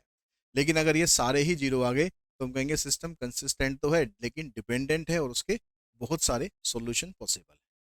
जब आप 3/3 की सिचुएशन में आते हैं क्रैमर रूल में, क्योंकि मैट्रिक्स मेथड में चाहे 2/2 हो 3/3 हो एक ही सिस्टम काम करेगा, लेकिन क्रैमर रूल में जो पहले दो पॉइंट है वो तो सेम है। थर्ड पॉइंट में डिफरेंस आता है, अगर सारे के सारे यहाँ पर जीरो हो जाएं, D B D one B D two B D three B, तो हम कहेंगे सिस्टम मे और मे नॉट बी कंसिस्टेंट। फिर हम क्या करते हैं, उसको 3/3 इक्वेशन को 2/2 में कन्वर्ट करते हैं, फिर पता लगाते हैं कि वो कंसिस्टेंट है या फिर इनकंसिस्टेंट। ठीक है, क्वेश्चन समझने के लिए इसकी जो वीडियो है उनको आप देख लेंगे। उसके बाद आता है डिफरेंशिएशन। डिफरेंशिएशन के अंदर ये बेसिक डिफरेंशिएशन है, एक्स की पावर एन का डेरिवेटिव एन, एक्स की power N minus one, constant का डेरिवेटिव जीरो, एक्स का डेरिवेटिव वन, रूट एक्स का डेरिवेटिव होता है one upon two root X, one upon X की पावर एन का डेरिवेटिव होता है माइनस एन अपॉन में एक्स की पावर एन प्लस वन। बहुत इंपॉर्टेंट है, ये आपको लिस्ट में नहीं मिलेगा डेरिवेटिव की। जैसे आप डेरिवेटिव करोगे वन अपॉन एक्स का, तो इस फार्मूले से आप करोगे तो सीधा आंसर लिख दोगे minus one upon x square. अगर आप डेरिवेटिव करोगे टू अपॉन में एक्स की पावर सेवन का, तो आप सीधा आंसर लिख दोगे माइनस फोर्टीन अपॉन में एक्स की पावर एट। ठीक है, इसमें आपको कुछ चेंज करने की जरूरत नहीं पड़ेगी। ई की पावर एक्स का डेरिवेटिव ई की पावर एक्स होता है, ए की पावर एक्स का ए की पावर एक्स इंटू में लॉग ए, लॉग एक्स का वन बाय एक्स, एक्स की पावर एक्स का एक्स की पावर एक्स इंटू में लॉग एक्स प्लस वन। इसके कुछ रूल्स होते हैं एडिशन रूल में, एफ एक्स और जी एक्स दो फंक्शन है, इनका डेरिवेटिव आप करोगे दोनों को अलग अलग डेरिवेटिव कर देना है, बीच में प्लस है तो प्लस का साइन लगा दो, माइनस है तो माइनस का साइन लगा दो। प्रोडक्ट रूल में क्या होता है, पहले आप फर्स्ट फंक्शन का डेरिवेटिव करते हो एफ एफ का, फिर g x as it is रखते हो plus f x as it is g x g का डेरिवेटिव। क्वेश्चन रूल में सेम चीज रहेगी, बीच में प्लस की जगह माइनस हो जाएगा और डिनोमिनेटर का स्क्वायर हो जाएगा। चेन रूल के अंदर जो आपके पास फंक्शन दिया होता है, जैसे ये एफ टी है तो पहले एफ का डेरिवेटिव करोगे फिर टी का डेरिवेटिव करोगे, इस तरह से चेन बनाते हुए चलते हैं, एक एक करके डेरिवेटिव उसका खुलते हुए चलते हैं। पहले सबसे पहले अगर पावर दे रखी है तो पावर का डेरिवेटिव करेंगे, फिर उसके बाद फंक्शन का डेरिवेटिव करेंगे, फिर उसके अंदर अगर कुछ और बच रहा है, जब तक एक्स नहीं आ जाएगा तब तक हम डेरिवेटिव करते रहते हैं। ठीक है, जैसे मान लो आपसे डेरिवेटिव पूछ लिया log x cube plus seven x की पावर एट, तो यह होल पावर है तो पहले हम इसका करेंगे एट, ये हमारा एक्स की तरह ट्रीट करेंगे सारा, ऐसा कैसे रहेगा, इसकी होल पावर हो जाएगी सेवन। अब पावर का रूल खत्म हो जाएगा, अब लॉग का डेरिवेटिव करेंगे, लॉग का डेरिवेटिव होता है one upon x, one upon X की जगह इसको लिखेंगे। अब लॉग का भी डेरिवेटिव खत्म, अब इसका डेरिवेटिव करेंगे इन टू में करके, three x square plus seven, ये इसका डेरिवेटिव आ जाएगा। कुछ कटेगा काट देना, सिंप्लीफाई कर देना। लॉग डेरिवेटिव आपके सिलेबस में है नहीं, इसको आप काट छोड़ सकते हैं। उसके बाद इम्प्लिसिट फंक्शंस आते हैं, डेरिवेटिव के फार्मूले ही लगने हैं इनके अंदर, और तो कुछ एक्स्ट्रा है नहीं फार्मूला। ठीक है, इम्प्लिसिट फंक्शन में एक्स और वाई दोनों इकट्ठे होते हैं तो उसका डेरिवेटिव आपको करना है। पैरामेट्रिक फंक्शन में दो आपको अलग अलग फंक्शन दे होते हैं, एक एक्स फंक्शन दे दिया टी की टर्म्स में, वाई फंक्शन दे दिया टी की टर्म्स में, तो विद रिस्पेक्ट टू टी आपको डेरिवेटिव करना है और D Y by D X की वैल्यू निकालनी है। ठीक है, हायर ऑर्डर डेरिवेटिव का मतलब है कि डेरिवेटिव आपसे दो या तीन या चार बार पूछ सकता है, तो एक एक करके डेरिवेटिव करते जाएंगे। तो रूल्स और फार्मूले वही लगने हैं जो आपको डेरिवेटिव के स्टार्टिंग में बताए हैं। ठीक है, इसके अंदर फार्मूले कुछ ज़्यादा नहीं है लेकिन इम्पोर्टेंट टॉपिक है। एप्लीकेशन ऑफ डेरिवेटिव में डेरिवेटिव एज रेट मेजर, इसमें भी कोई स्पेसिफिक फार्मूला नहीं है। डेरिवेटिव विद रेट मेजर का मतलब होता है किसी एक चीज़ के अकॉर्डिंग दूसरी चीज़ में क्या चेंज आ रहा है। ठीक है, जैसे मान लो आपके पास एक सर्कल है, उसका एरिया में आपको बताना है कि क्या चेंज आ रहा है, और विद रिस्पेक्ट टू या तो रेडियस पूछ सकता है या विद रिस्पेक्ट टू टाइम पूछ सकता है। तो rate of change of area तो हो गया D A, with respect to radius पूछेगा तो हो जाएगा D A by D R, और विद रिस्पेक्ट टू टाइम पूछेगा तो D A by D T. और इसके लिए आपको फार्मूलाज याद होने चाहिए, जो मेंसुरेशन के फार्मूलाज होते हैं, सर्कल का एरिया, पेरीमीटर, रेक्टेंगल का, स्क्वायर का, ट्रायंगल का, ये सारे बेसिक फार्मूले आपको याद होने चाहिए। ठीक है। टेंजेंट नॉर्मल सिलेबस से साल कट है। इंक्रीजिंग डिक्रीजिंग फंक्शन में अगर आपको पता लगाना है कि फंक्शन इंक्रीजिंग है डिक्रीजिंग है, तो सिंपल एफ डैश एक्स निकालो। अगर ग्रेटर देन जीरो आए तो फंक्शन स्ट्रिक्टली इंक्रीजिंग है। अगर greater than equals to zero आएगा तो फंक्शन इंक्रीजिंग है। अगर लेस देन जीरो आता है तो स्ट्रिक्टली डिक्रीजिंग है। अगर less than equals to zero आता है तो खाली डिक्रीजिंग। तो डेरिवेटिव से इस तरह से आप पता लगा सकते हो। ठीक है। मोनोटोनिक फंक्शन में होता है कि फंक्शन अगर स्ट्रिक्टली इंक्रीजिंग या डिक्रीजिंग है तो फंक्शन भी हमारा स्ट्रिक्टली मोनोटोनिक है। ठीक है। अगर फंक्शन हमारा खाली इंक्रीजिंग या डिक्रीजिंग है तो मोनोटोनिक फंक्शन है, उसमें से स्ट्रिक्टली वर्ड हटा देंगे बस।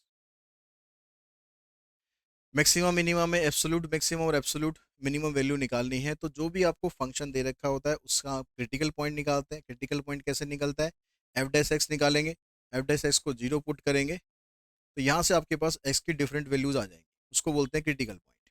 अब ये जितनी भी एक्स की वैल्यू आएंगी उन सभी को आपको एफ एक्स में पुट करना है।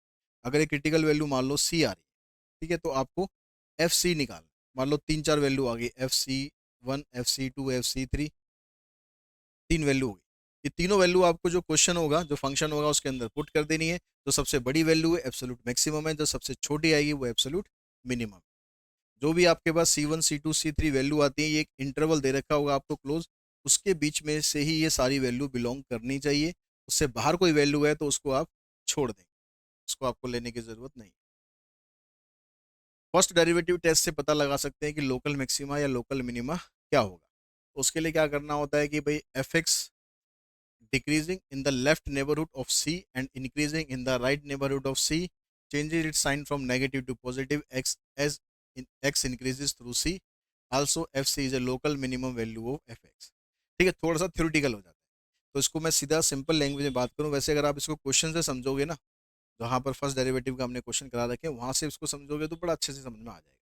ठीक है, फिर भी मैं आपको बताता हूँ कि जब आपके पास एक क्रिटिकल पॉइंट आ जाएगा, एफ डेस एक्स को जीरो पुट करके सी की वैल्यू आ गई, तो सी के लेफ्ट में एक वैल्यू लेनी है, सी के राइट में एक वैल्यू लेनी है। जैसे फॉर एग्जांपल वैल्यू आ गई हमारी सी की वन, तो वन से थोड़ा सा कम कर दो 0.9 और वन से थोड़ा सा बड़ा कर दो 1.1। जब आप 0.9 लेते हो और उसको एफ डैश एक्स में डालते हो, अगर वैल्यू वहां पर एफ डैश एक्स की ग्रेटर देन जीरो आ गई और 1.1 करने पर 0.9 आपने डाला, तो इसमें एफ डैश एक्स मान लो आपका ग्रेटर देन जीरो आ गया। और अगर आपने 1.1 लिया, इसमें लेस देन जीरो आ गया, तो ये केस होता है लोकल मैक्सिमम।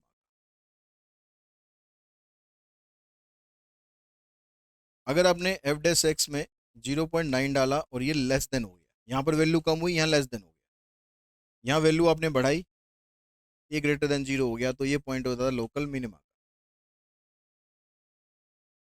और एक केस होता है कि वैल्यू साइन में कोई चेंज ही ना हो, चाहे एफ डैश 0.9 आप निकाल रहे हो चाहे एफ डैश 1.1 निकाल रहे हो, तो दोनों केस में ही साइन आपका ग्रेटर देन जीरो हो जाए या लेस देन जीरो हो जाए, मतलब सेम साइन रहे, तो इसको बोलते हैं पॉइंट ऑफ इन्फ्लेक्शन, मतलब नो मैक्सिमा नो मिनिमा। ठीक है, बाकी इसका एक क्वेश्चन आप देख लेना और अच्छे से कैसे क्वेश्चन अटेम्प्ट करते हैं इसका, तो और आपको क्लियर हो जाएगा। सेकंड डेरिवेटिव टेस्ट इसमें ज़्यादा फॉलो करते हैं क्योंकि ये आसान होता है। इसके अंदर आपको सिंपल एफ डैश एक्स को जीरो पुट करना है, क्रिटिकल वैल्यू निकालनी है, उन क्रिटिकल वैल्यू को सेकंड डेरिवेटिव में डालना है। तीन केस आएंगे, या तो ग्रेटर देन जीरो या लेस देन जीरो या इक्वल्स टू जीरो। अगर ग्रेटर देन जीरो होता है तो ये पॉइंट ऑफ लोकल मिनिमा होता है, अगर लेस देन जीरो होता है तो पॉइंट ऑफ लोकल मैक्सिमा होता है, अगर इक्वल्स टू जीरो होता है तो थर्ड डेरिवेटिव हम निकालते हैं, थर्ड डेरिवेटिव में वैल्यू डालते हैं, ये नॉट इक्वल्स टू जीरो आ जाती है, तो उसको बोलते हैं पॉइंट ऑफ इन्फ्लेक्शन। इससे ज़्यादा का आपके सिलेबस में नहीं आएगा। उसके बाद cost and revenue function. Cost function में फिक्स कॉस्ट और वेरिएबल कॉस्ट दोनों को ऐड करते हो तो आपका एक कॉस्ट फंक्शन बन जाता है। जब आप इसकी एवरेज कॉस्ट निकालते हो तो कॉस्ट फंक्शन को एक्स से डिवाइड कर दो, तो वो आपका एवरेज कॉस्ट आ गया। डिमांड फंक्शन आपको दोनों में से किसी भी फॉर्मेट में दे रखा होगा, या तो x equals to F P या p equals to F X, मतलब x की वैल्यू p की टर्म्स में होगी या p की वैल्यू x की टर्म्स में होगी। इससे रेवेन्यू फंक्शन बनाएंगे x को p से मल्टीप्लाई करने के बाद। एवरेज रेवेन्यू निकालनी है तो इसको आप x से डिवाइड कर दोगे तो p बचेगा खाली। एवरेज रेवेन्यू और p दोनों आपस में इक्वल होते हैं। प्रॉफिट होता है जब आप रेवेन्यू में से कॉस्ट को माइनस कर दो, यानी जितना आपने कमाया था उसमें से जितना आपने लगाया था वो माइनस कर दो, आपकी प्रॉफिट हो जाएगा। ऐसे एवरेज प्रॉफिट अगर निकालना है तो एवरेज रेवेन्यू में से एवरेज कॉस्ट को माइनस कर दो। ब्रेक इवन पॉइंट होता है जहां पर आपकी कॉस्ट रिकवर हो जाती है। जितना पैसा आपने लगाया था अगर वो सारा पैसा आपका रिकवर हो गया तो उस पॉइंट को बोलते हैं ब्रेक इवन पॉइंट, यानी नो प्रॉफिट नो लॉस की सिचुएशन। मार्जिनल कॉस्ट होता है जब आप कॉस्ट का डेरिवेटिव कर देते हो तो उसको बोलते हैं मार्जिनल। मार्जिनल वर्ड जहां भी लगा है उसके आगे का डेरिवेटिव कर दो, वो मार्जिनल हो गया। मार्जिनल कॉस्ट हो गया, मार्जिनल रेवेन्यू हो गया तो आपको रेवेन्यू का डेरिवेटिव कर देना है। मार्जिनल एवरेज कॉस्ट हो गया तो आपको एवरेज कॉस्ट का डेरिवेटिव कर देना है।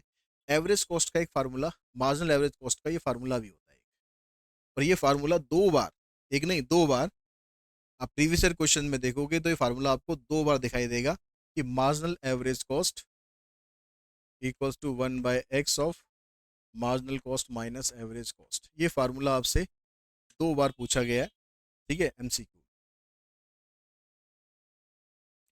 उसके बाद कैलकुलस का नेक्स्ट टॉपिक है इंटीग्रेशन। ये इसके बेसिक इंटीग्रेशन है, इनको लर्न कर लेना है। एक्स की पावर n है तो एक्स की power n+1 divided by n+1, खाली कोई मतलब वन है तो वन का इंटीग्रेशन x, 1/x का इंटीग्रेशन log x, e की पावर x का सेम ही रहता है, a की पावर x का a की power x divided by log a, 1/√x का इंटीग्रेशन होता है 2√x।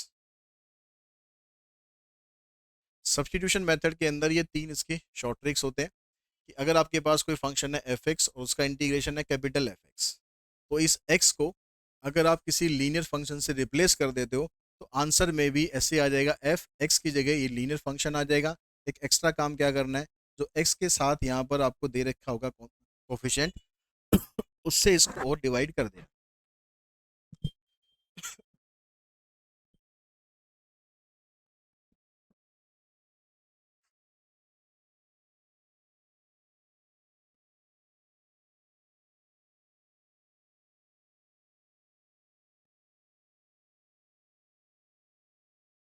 उसके बाद यहाँ पर अगर एफ एक्स है आपके पास और इस एफ एक्स का डेरिवेटिव मल्टीप्लीकेशन में है तो इसके अंदर आप पावर रूल अप्लाई कर देंगे। डेरिवेटिव आपको सिर्फ एफ एक्स का देखना है, पावर का नहीं। एफ एक्स का डेरिवेटिव अगर यहाँ पर मल्टीप्लाई में है तो इसमें पावर रूल अप्लाई कर देंगे, यानी एफ एक्स की power n+1 divided by n+1।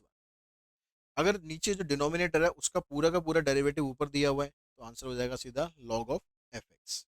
अगर ये प्रॉपर्टी नहीं लगती तो आपको प्रॉपर सब्सटीट्यूशन पे जाना पड़ेगा, ठीक है, जिसमें कुछ तरीके होते हैं जिससे आप पता लगा सकते हो कि किसको सब्सटीट्यूट करना है। तो आपको क्या देखना है, पहले ऐसा फंक्शन आइडेंटिफाई करो उसमें से जिसका डेरिवेटिव गिवन, जिस फंक्शन का डेरिवेटिव गिवन होता है उसी फंक्शन को टी एज्यूम करके फिर उसको स्टार्ट करें।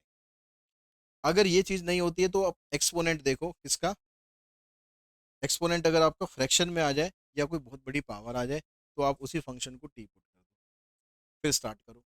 ठीक है, ये आपके जैसे यूजुअल फंक्शन होते हैं log x या e की पावर x, इसमें x की जगह कुछ और हो तो उस कुछ और को ही पहले आपको टी पुट कर देना है, इसको सिंपल फंक्शन में कन्वर्ट करना है, फिर आगे उसको प्रोसीड करना है। पार्शियल फ्रैक्शन के अंदर सबसे पहला काम आपको देखना है कि आपका फंक्शन प्रॉपर रैशनल फॉर्म में है या नहीं। प्रॉपर रैशनल फंक्शन है तो फिर आपको देखना है कि इनमें से कौन सी टाइप है, उसको इसके हिसाब से ब्रेक कर देना है। तो यहाँ पर जैसे अगर दो फंक्शन नीचे हैं मल्टीप्लाई में तो ये दो फंक्शन ऐसे आ जाएंगे, a upon x minus A, B upon x minus B, या माइनस है तो माइनस लगा देना, प्लस है तो प्लस लगा देना, हर बार ये नहीं कि माइनस ही लगेगा। तीन है यहाँ पर, तो a upon this, b upon this, c upon this. अगर फंक्शन आपका स्क्वायर में, होल स्क्वायर में, तो इसको ऐसे लिखेंगे a upon x minus a और b upon x minus a का स्क्वायर। और अगर फंक्शन में स्क्वायर के साथ एक लीनियर फंक्शन भी है तो इसको तो हम ऐसे कैसे लिख देंगे दोनों को, और ये जो तीसरा फंक्शन लीनियर ये आ जाएगा c upon x minus B. इसमें अगर आपके पास नीचे एक लीनियर फंक्शन है, एक फंक्शन ऐसा है जिसको आप स्प्लिट कर नहीं सकते हो, ठीक है, और उसको तोड़ नहीं सकते, तो क्या करेंगे, जो लीनियर है उसको तो ऐसे लिखेंगे a upon x minus a, और जो आपके पास क्वाड्रेटिक है उसके ऊपर लिखेंगे बी एक्स प्लस में सी। ऊपर जो आपने कैपिटल लेटर में लिखे हुए हैं, इनकी वैल्यूज निकालनी है, वैल्यूज निकाल के फिर इनको इंटीग्रेट करना है। स्पेशल इंटीग्रल ये दोनों पार्शियल फ्रैक्शन के इंटीग्रल हैं, तो बस इन दोनों के क्वेश्चन आपको करने हैं। इसके अलावा जो आपके एक्सरसाइज 7.7 है उसके क्वेश्चन आपके सिलेबस में नहीं है। इसमें क्या होता है, एक्स स्क्वायर माइनस ए स्क्वायर है तो ये 1/2 ए लॉग एक्स माइनस ए अपॉन एक्स प्लस ए। इसमें उल्टा हो जाएगा, ये ए स्क्वायर माइनस एक्स स्क्वायर। उसके उल्टे होने की वजह से क्या होगा, ये तो सेम रहेगा, इसमें ये ऊपर पहुंच जाएगा, ये नीचे आ जाएगा, लेकिन ये ध्यान रखना, यहाँ एक्स माइनस ए था, यहाँ ए माइनस एक्स होगा। कंफ्यूज आप कैसे नहीं होगे, यहाँ पर देखो एक्स प्लस है ए माइनस है तो ऐसे लिखना है, यहाँ ए प्लस है एक्स माइनस है तो इसको ऐसे लिखना है। तो ये दिक्कत नहीं रहेगी, माइनस इसमें कहाँ पर लगाना है। फिर नेक्स्ट मेथड आता है इसमें बाय पार्ट्स। बाय पार्ट्स में आपके पास दो फंक्शन दिए होते हैं एफ एक्स और जी एक्स, इसमें से किसी एक को फर्स्ट फंक्शन एज्यूम करना होता है, दूसरे को सेकंड करना होता है। मान लो हमने एफ एक्स को फर्स्ट कर लिया, इसको सेकंड कर लिया, तो आपको फर्स्ट फंक्शन को एज इट इज रखना होता है, सेकंड का इंटीग्रेशन करके लिखना है, फिर फर्स्ट का डेरिवेटिव करना है, सेकंड का इंटीग्रेशन करना है, फिर यहाँ पर जो भी बनकर आता है उसका दोबारा से एक बार और इंटीग्रेशन हो जाता है। चूज कैसे करते हैं फर्स्ट या सेकंड फंक्शन, तो उसमें ये प्रोसेस अप्लाई करते हैं। इसमें से इनवर्स ट्रिग्रो आपके सिलेबस में नहीं है, ट्रिगो भी आपके सिलेबस में नहीं है, तो लॉग, एलजेब्रा और एक्सपोनेंशियल। अगर लॉग और एलजेब्रा है तो लॉग को फर्स्ट रखेंगे, एलजेब्रा को सेकंड रखेंगे। अगर एलजेब्रा और एक्सपोनेंशियल है तो इसको फर्स्ट रखेंगे, इसको सेकंड रखेंगे। ठीक है, इसमें एक स्पेशल फॉर्म होती है, अगर एफ एक्स का डेरिवेटिव प्लस में आपको दिया हुआ है और इनटू में इसके होल में ई की पावर एक्स है, तो आप डायरेक्ट आंसर लिख सकते हो एफ एक्स इंटू में ई की पावर एक्स, ये इसकी शॉर्ट फॉर्म होती है या स्पेशल फॉर्म।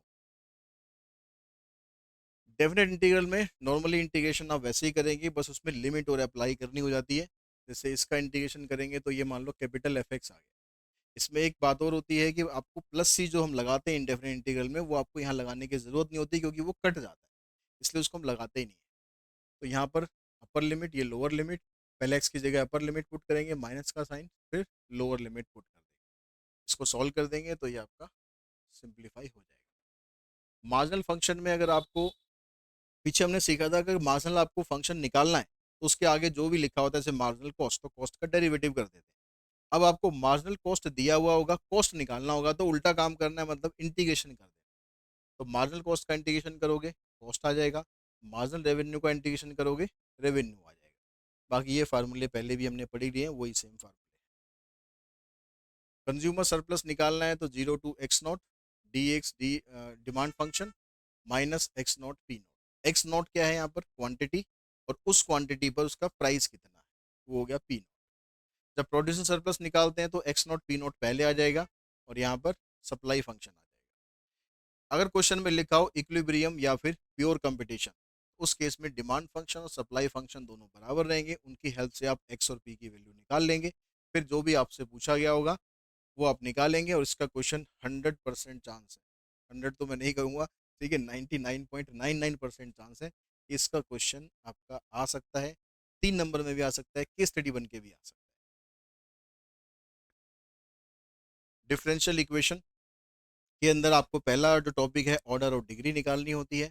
ऑर्डर का मतलब होता है कि उसमें कितनी बार डेरिवेटिव हो रहा है, वो तो उसका ऑर्डर हो गया, और जहां से आप ऑर्डर निकालते हो उसकी पावर जो होती है वो उसकी डिग्री बन जाती है। ठीक है, एक्सेप्शनल केसेस क्या होते हैं, जहां पर आपके पास क्वेश्चन में आ जाए लॉग का जो आर्ग्यूमेंट होता है वो D Y by D X लिख दिया जाए, log D Y by D X ऐसे हो जाए, या ई की power D Y by D X हो जाए। ऐसे केसेस के अंदर आप डिग्री फाइंड नहीं कर सकते हो, ऑर्डर ऑर्डर इसका फाइंड होगा बस, लेकिन डिग्री आप इसकी लिखेंगे नॉट डिफाइंड। जनरल और पर्टिकुलर सॉल्यूशन में आपसे क्वेश्चन ये पूछ सकता है कि एक डिफरेंशियल इक्वेशन है, उसका 6 ऑर्डर की डिफरेंशियल इक्वेशन है, तो उसके अंदर आर्बिट्रेरी कांस्टेंट कितने होंगे। तो जनरल सॉल्यूशन के अंदर 6 अगर उसका ऑर्डर है डिफरेंशियल इक्वेशन का, तो 6 ही उसके अंदर आर्बिट्रेरी कांस्टेंट होते हैं। पर्टिकुलर सॉल्यूशन में आर्बिट्रेरी कांस्टेंट हमेशा 0 ही रहेंगे, चाहे ऑर्डर 6 हो, 7 हो, 10 हो, 100 हो, कितना भी, क्योंकि पर्टिकुलर सॉल्यूशन सॉल्यूशन के अंदर आर्बिट्रेरी कांस्टेंट की हम वैल्यू निकाल देते हैं और उनको खत्म कर देते हैं, इसलिए पर्टिकुलर सॉल्यूशन में कोई भी आपका आर्बिट्रेरी कांस्टेंट नहीं रहेगा। फॉर्मेशन ऑफ डिफरेंशियल इक्वेशन में जैसे आप डेरिवेटिव करते हैं वैसे ही काम होगा, आपको डेरिवेटिव करके डिफरेंशियल इक्वेशन बनानी होगी। जब आपको पर्टिकुलर सॉल्यूशन जनरल सॉल्यूशन निकालना होगा तो उसके लिए जो मेथड है आपके सिलेबस में वेरिएबल सेपरेबल मेथड है, उसमें वेरिएबल को सेपरेट कर देते हैं, एक्स को एक डी के साथ लिख देते हैं और वाई वाली टर्म्स को डी के साथ लिखते हैं, दोनों को इंटीग्रेट करके फिर हम उसका जनरल सॉल्यूशन या पर्टिकुलर सॉल्यूशन जो भी पूछा होगा वो हम निकाल दें। मतलब इसके लिए आपको डेरिवेटिव आना चाहिए, इसके लिए आपको इंटीग्रेशन आना चाहिए। अगली यूनिट हमारी प्रोबेबिलिटी की, कैलकुलस की जो यूनिट थी 15 मार्क्स की यूनिट है, टॉपिक उसके अंदर काफ़ी ज़्यादा है। प्रोबेबिलिटी की यूनिट 10 मार्क्स की यूनिट है। ठीक है, 4 टॉपिक इसके अंदर आते हैं। सबसे पहले प्रोबेबिलिटी डिस्ट्रीब्यूशन है। इसके अंदर आपसे रेंडम वेरिएबल पूछ सकता है। रेंडम वेरिएबल होती है, इसको हम डिनोट करते हैं एक्स से। रेंडम वेरिएबल होता है कि जो भी वैल्यू बाई चांस आती है, जब भी हम किसी एक्सपेरिमेंट को करते हैं तो एक्स की जो जो वैल्यूज़ पॉसिबल होंगी वो वैल्यूज़ आपकी पॉजिटिव भी हो सकती है, नेगेटिव भी हो सकती है, फ्रैक्शन में भी हो सकती है, कुछ भी हो सकती है एक्स की वैल्यू। फिर उन एक्स की वैल्यू की निकालेंगे प्रोबेबिलिटी। प्रोबेबिलिटी हमेशा 0 से 1 के बीच में ही रहनी चाहिए। ठीक है, तो हमारे पास ये मान लो एक्स टू, इस तरह से कई सारी एक्स की वैल्यू आ गई, ये इनकी प्रोबेबिलिटी आ गई। तो इससे हमारे पास जो टेबल बनकर आएगी उसको बोलेंगे हम प्रोबेबिलिटी डिस्ट्रीब्यूशन। ठीक है, तो इसके अंदर ये जो प्रोबेबिलिटी आती है इन सब का टोटल हमेशा 1 के बराबर रहता है और प्रोबेबिलिटी की इंडिविजुअल वैल्यू 0 से 1 के बीच में होती है। 0 भी हो सकती है, 1 भी हो सकती है और उसके बीच में कुछ भी हो सकती है। जब हम इस रैंडम प्रोबेबिलिटी डिस्ट्रीब्यूशन से मीन निकालते हैं तो मीन निकालने के लिए हमें करना क्या होता है, हम x1 को p1 से मल्टीप्लाई कर देंगे, x2 को p2 से कर देंगे, x3 को p3 से कर देंगे, इस तरह जितने भी x हैं उन सबको उनकी प्रोबेबिलिटी से मल्टीप्लाई कर देंगे। ठीक है, या सिंपल इसको ऐसे भी आप लिख सकते हो, इसको e x से डिनोट करते हैं नॉर्मली, मीन बोल सकते हो उसे, एवरेज बोल सकते हो उसे। ठीक है, एक्सपेक्टेड वैल्यू बोल सकते हो। वेरिएंस निकालने के लिए आपको ई एक्स स्क्वायर निकालना पड़ेगा और ई एक्स का होल स्क्वायर जो यहाँ से बन के आएगा ई एक्स, उसका होल स्क्वायर करना है। ये आपके पास वेरिएंस का फार्मूला रहता है। स्टैंडर्ड डेविएशन निकालने के लिए वेरिएंस की जो भी वैल्यू आएगी उसका स्क्वायर रूट कर देना, तो वो बन जाएगा आपका वेरिएंस। बर्नौली ट्रायल या बाइनोमियल डिस्ट्रीब्यूशन के अंदर पता आपको कैसे चलता है कि ये बाइनोमियल डिस्ट्रीब्यूशन का क्वेश्चन है। एन उसका फाइनाइट होना चाहिए और डिफाइंड होना चाहिए बिफोर द एक्सपेरिमेंट बिगिन। ठीक है, सबसे ज़्यादा मेन पॉइंट, इस की पॉइंट ये दोनों लगभग दोनों सेम बात ही कह रहे हैं कि इसके अंदर दो आउटकम होते हैं, एक सक्सेस और एक फेलियर। ठीक है, अब जो सक्सेस की प्रोबेबिलिटी होगी उसको हम पी से डिनोट करेंगे और वो ट्रायल टू ट्रायल चेंज नहीं होगी, जितनी एक ट्रायल में है उतनी ही दूसरी ट्रायल में रहेगी। यानी क्वेश्चन में अगर आपके पास वर्ड आ जाए विद रिप्लेसमेंट तो इसका मतलब है ये बाइनोमियल से करना है, और विदाउट रिप्लेसमेंट आ जाए तो फिर आप सिंपल प्रोबेबिलिटी डिस्ट्रीब्यूशन से इस वाले तरीके से करें। पी और क्यू दोनों का सम करेंगे आप हमेशा, तो ये 1 के बराबर रहता है। ठीक है, बाइनोमियल डिस्ट्रीब्यूशन को हमेशा अगर आप लिखेंगे तो इस तरह से लिखा जाएगा क्यू प्लस पी की होल पावर एन। अगर आपसे पूछता है कि फाइंड द बाइनोमियल डिस्ट्रीब्यूशन तो इस तरीके से डिनोट करेंगे। प्रोबेबिलिटी कैसे निकालेंगे इसमें, एन सी आर, पी की पावर एन, क्यू की पावर एन माइनस आर। इसमें मीन का फार्मूला रहता है एन इंटू में पी, वेरियंस का रहेगा N into P into Q, और स्टैंडर्ड डेविएशन तो वेरियंस का स्क्वायर रूट होता है। उसके बाद पॉइसन डिस्ट्रीब्यूशन होता है। पॉइसन डिस्ट्रीब्यूशन को बाइनोमियल डिस्ट्रीब्यूशन की लिमिटिंग फॉर्म भी बोलते हैं। आइडियली एन अगर ग्रेटर देन और इक्वल्स टू 50 होता है तो वहाँ पर पॉइसन डिस्ट्रीब्यूशन का यूज़ किया जाता है। लेकिन आप देखोगे आपकी बुक के अंदर बहुत से क्वेश्चन ऐसे जिसमें 50 से कम वैल्यू में भी हम यूज़ कर रहे हैं। क्वेश्चन में नॉर्मली लिखा होता है यूजिंग पॉइसन डिस्ट्रीब्यूशन। प्रोबेबिलिटी कैसे निकालेंगे आप, लेमडा की power R divided by R factorial into में ई की पावर माइनस लेमडा। लेमडा कैसे आता है, लेमडा की वैल्यू होती है एन इंटू में पी। एक इसके अंदर रिकरिंग फार्मूला होता है। रिकरिंग फार्मूला का मतलब है कि आपको जो भी वैल्यू निकालनी है उसके लिए उसके पीछे वाली वैल्यू को यूज़ करो। जैसे आपको P1 की वैल्यू निकालनी है तो P0 का यूज़ करो, आपको P7 की निकालनी है तो P6 का यूज़ करो। तो उसके लिए फार्मूला ये रहता है P R plus one, lambda upon में आर प्लस वन इंटू में पी आर। यहाँ पर देखो आर प्लस वन है, यहाँ पी आर है, तो आपको P2 निकालना है तो यहाँ आपको P1 की जरूरत पड़ती है। इसमें मीन जो होता है वो लेमडा ही रहता है, वेरिएंस भी लेमडा ही रहता है और स्टैंडर्ड डेविएशन तो इसका स्क्वायर रूट होता है। उसके बाद आता है इसमें बाइनोमियल और sorry normal distribution. Normal distribution को हम गॉसियन डिस्ट्रीब्यूशन भी बोलते हैं। इसके अंदर एक बेल शेप कर्व होता है जो कि सिमेट्रिक होता है, जितना लेफ्ट में होता है उतना ही राइट में होता है। ठीक है, बीच में सेंट्रल वैल्यूज होती है उसकी, वो मीन होती है। नॉर्मल डिस्ट्रीब्यूशन कर्व में मीन मीडियन मॉड तीनों आपस में इक्वल रहते हैं। ये जो फार्मूले हैं ये आपके एमसीक्यू में काम आएंगे, क्वेश्चन में इनका कोई लेना देना नहीं है। नॉर्मल डेंसिटी फंक्शन जो होता है इसको लिखते हैं 1/स्टैंडर्ड डेविएशन √2 पाई e⁻1/2 x minus mu standard deviation का होल स्क्वायर। एक्स की वैल्यू -इन्फिनिटी से लेकर +इन्फिनिटी तक के बीच में लाई करती है। इसको जब हम स्टैंडर्ड नॉर्मल डिस्ट्रीब्यूशन में कन्वर्ट करते हैं तो ये वाली जो ब्रैकेट के अंदर चीज़ है इसको z से डिनोट कर देते हैं। तो z की वैल्यू आपकी ये बनती है। इसका हम यूज़ करेंगे क्वेश्चन में। जो हमारे पास रैंडम वेरिएबल होगा x, उसको अगर आपको z में कन्वर्ट करना है, स्टैंडर्ड रैंडम वेरिएबल में, नॉर्मल रैंडम वेरिएबल में कन्वर्ट करना है, तो ये वाला फार्मूला हम उसमें यूज़ करेंगे। आपसे प्रोबेबिलिटी यहाँ पर पूछी जाएगी। प्रोबेबिलिटी निकालने के लिए यहाँ पर हम एरिया का यूज़ करेंगे। अगर आपसे वैल्यू पूछता है कि भाई F Z less than small Z, इसकी वैल्यू निकालनी है, तो यहाँ पर अगर जेड है तो इसके लेफ्ट वाला जो पोर्शन है उसका आपको एरिया क्वेश्चन में मिलेगा कि भाई यहाँ से यहाँ तक की जो वैल्यू है वो कितनी है। उसके हिसाब से आपको इसका आंसर देना है। इसको डिनोट करेंगे एफ ऑफ जेड से। अगर हमें Z1 से Z2 के बीच का प्रोबेबिलिटी फाइंड करनी है, यानी उसके बीच का एरिया फाइंड करना है, यानी ये वाला, तो हम क्या करेंगे, पहले Z2 का एरिया फाइंड कर लेंगे, उसमें से Z1 का एरिया माइनस कर देंगे, यानी F of Z2 minus F of Z1। अगर हमें ग्रेटर देन Z फाइंड करना है, हमें ये वाला हिस्सा फाइंड करना है, तो हम क्या करेंगे, जो टोटल हमारे पास होगा इसमें टोटल हमेशा 1 रहेगा प्रोबेबिलिटी का, उसमें से जो लेफ्ट वाला पोर्शन है एफ जेड, उसको माइनस कर देंगे 1 minus F Z. F infinity की वैल्यू हमेशा 1 होती है क्योंकि स्टार्टिंग से एंड तक होगा वो, और एफ जीरो की वैल्यू 0.5 होगी। एफ माइनस जेड को हम लिखेंगे 1 माइनस एफ जेड, यानी एफ ग्रेटर देन और एफ माइनस जेड ये दोनों की वैल्यू सेम होगी।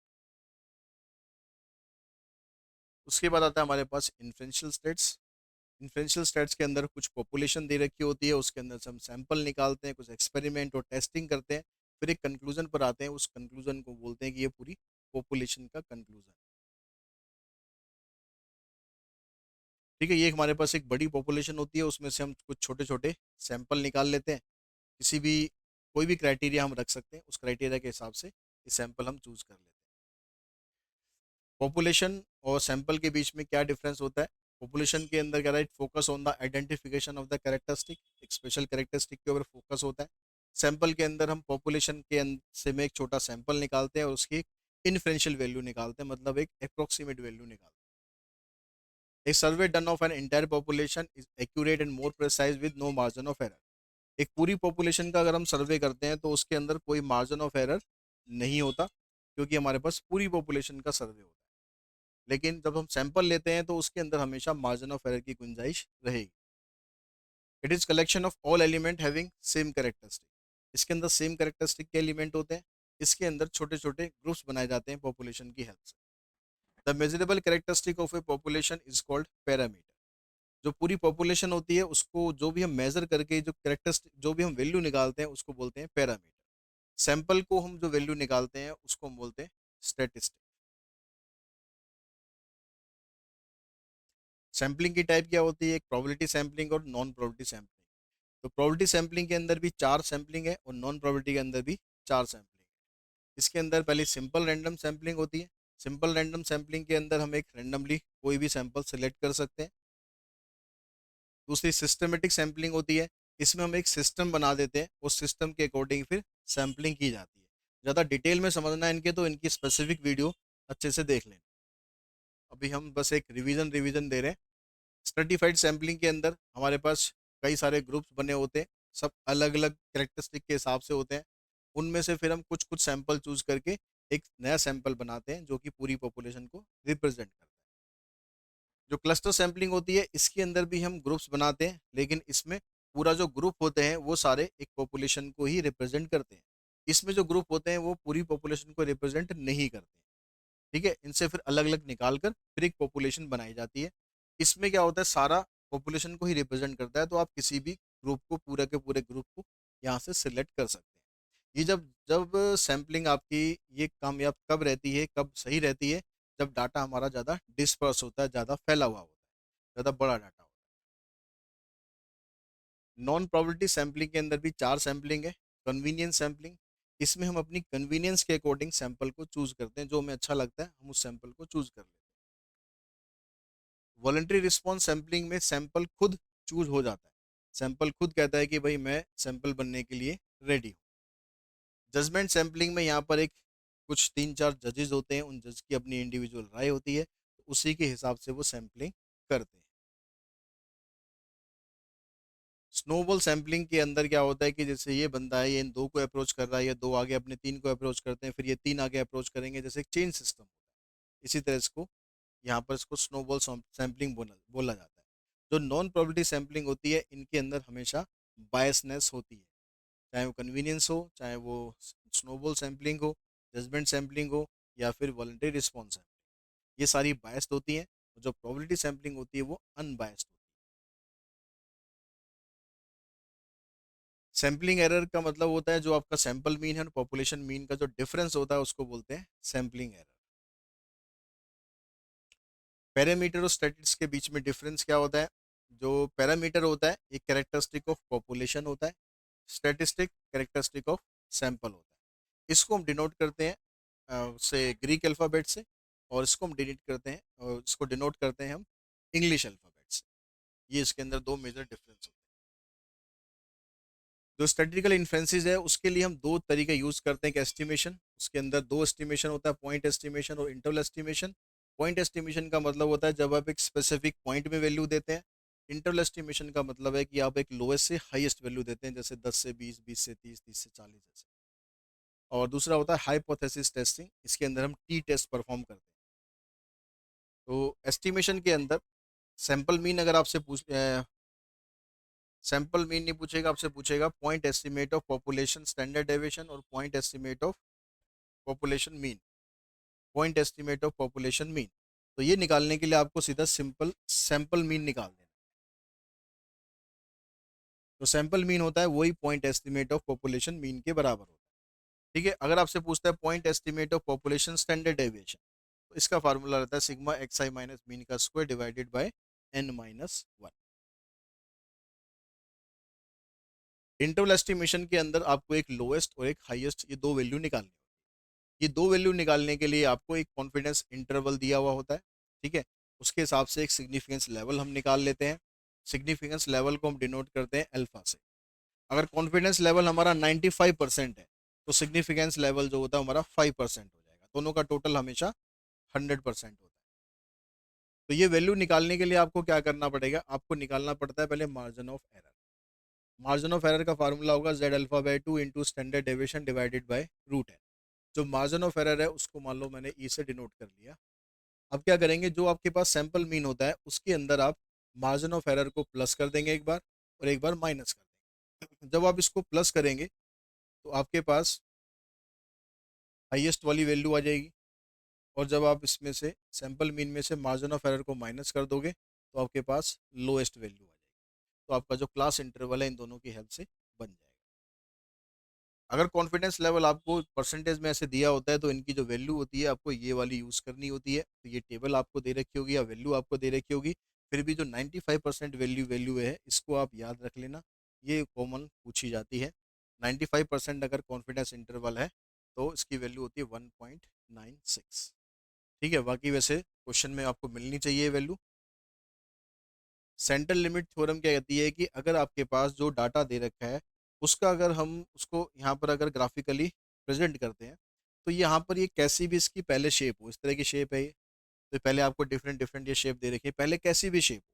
लेकिन जब हम इसमें से प्रॉपर सैम्पलिंग करते हैं, सेंट्रल लिमिट थ्योरम क्या कहती है कि भाई आपके पास जो सैंपल आप कर रहे हो कम से कम उसके अंदर सैंपल जो है 30 या उससे ज़्यादा होने चाहिए। तो उनके बाद जब हम उनकी एवरेज निकाल कर उसको ग्राफिकली प्रेजेंट करते हैं तो हमेशा वो नॉर्मल डिस्ट्रीब्यूशन कर्व की शेप में ही आएगा।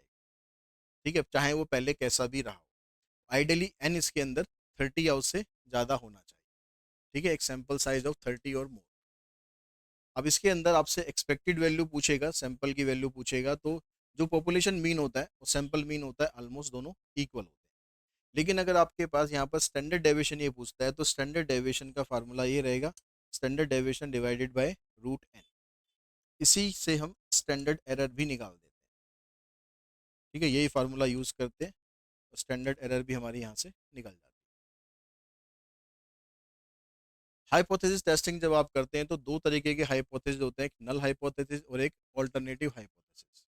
नल हाइपोथेसिस का मतलब है कि जो आपको पॉपुलेशन मीन की वैल्यू दे रखी है, आपकी जो वैल्यू आएगी वो भी अगर उसी के आसपास रहे, जो आपने सैंपल चूज करा है, अगर आपकी वैल्यू उसी रेंज के अंदर रहती है तो उसको बोलते हैं नल हाइपोथेसिस। लेकिन अगर आपकी वैल्यू पॉपुलेशन मीन से डिफरेंट हो जाती है तो उसको बोलते हैं ऑल्टरनेटिव हाइपोथेसिस।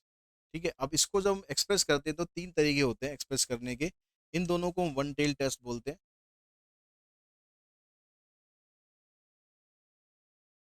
तो वन टेल टेस्ट के अंदर जब आपसे लेस या ग्रेटर वाली वैल्यू पूछी जाती है तो वन टेल टेस्ट यूज करते हैं। तो इसके अंदर अगर आप नल हाइपोथेसिस अगर लिखते हैं mu greater than equals to mu not, तो ऑल्टरनेट में आ जाएगा लेस देन का साइन। यहाँ पर लेस देन इक्वल्स टू होगा तो यहाँ पर ग्रेटर देन का साइन आएगा। और अगर दोनों साइड से हम वैल्यू पूछते हैं यहाँ पर, यानी ये इसके इक्वल है या फिर इक्वल नहीं है। इक्वल नहीं होने का मतलब है कम भी हो सकती है, ज़्यादा भी हो सकती है, तो उसके इसको बोलते हैं टू टेल टेस्ट। तो हमेशा लेकिन एक चीज़ ये ध्यान रखना, आपको नल हाइपोथेसिस जब भी आप लिखेंगे तो उसमें इक्वल्स टू का साइन जरूर होना चाहिए। ऑल्टरनेट में कभी भी इक्वल्स टू का साइन यूज नहीं।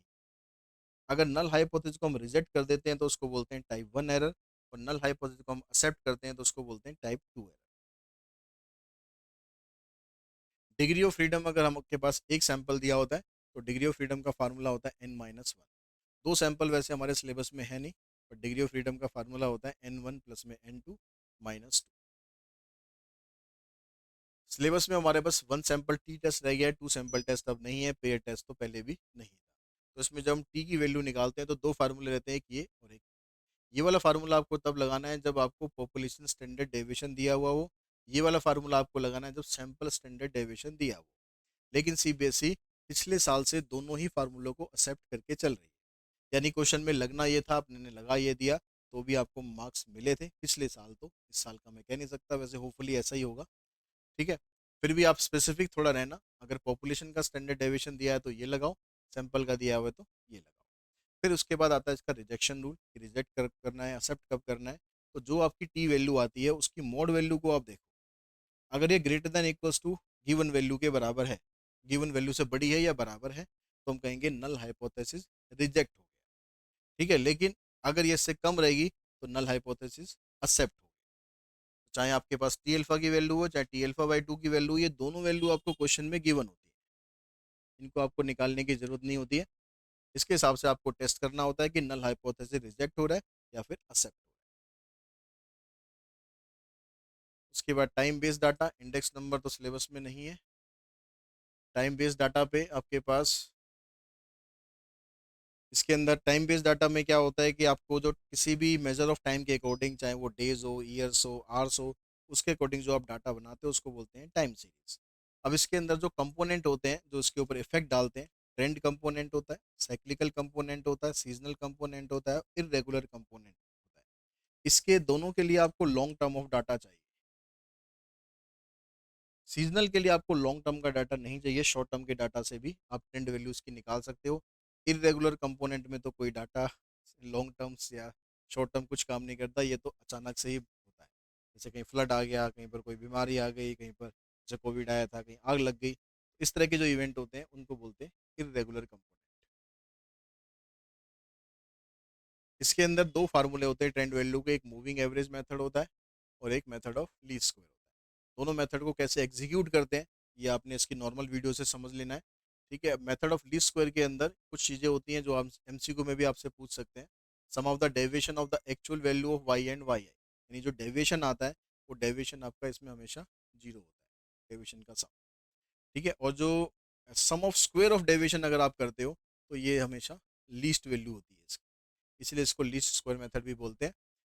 अब इसको आप ए और बी की जो वैल्यू यहाँ पर निकालते हैं, जो ट्रेंड इक्वेशन होती है आपके पास ये होती है। इसमें जो ए और बी होते हैं इनकी वैल्यू निकालने के लिए इन दो इक्वेशन को हम फॉलो करते हैं, एक ये और एक ये। यहाँ पर होता है Y sigma Y equals to N A plus में बी सिग्मा एक्स। इसमें होता है sigma X Y equals to में ए सिग्मा एक्स प्लस में बी सिग्मा एक्स स्क्वायर। इन दोनों इक्वेशन को याद करने का तरीका इसी से निकल के आ जाता है।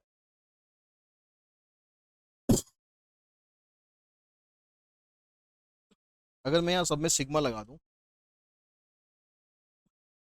तो ये देखो, इसके ये है आपके पास कांस्टेंट क्वांटिटी। कांस्टेंट में हम कभी भी सिग्मा नहीं लगाते हैं, जब भी सीरीज कांस्टेंट की होती है जैसे two plus two plus two plus two, तो उसको सिग्मा टू नहीं लिखते, उसको लिखते हैं टू एन। तो इसको लिखा जाता है ए एन। इसमें कांस्टेंट है, इसको बाहर ले आओ, ये सिग्मा वाई हो गया, ये बन गया आपकी पहली इक्वेशन। जब आप दूसरी इक्वेशन बनाएंगे तो इस वाली इक्वेशन में इसमें एक्स और ऐड कर दो। यहाँ सिग्मा वाई लिखा है, खाली सिग्मा एक्स वाई कर दो।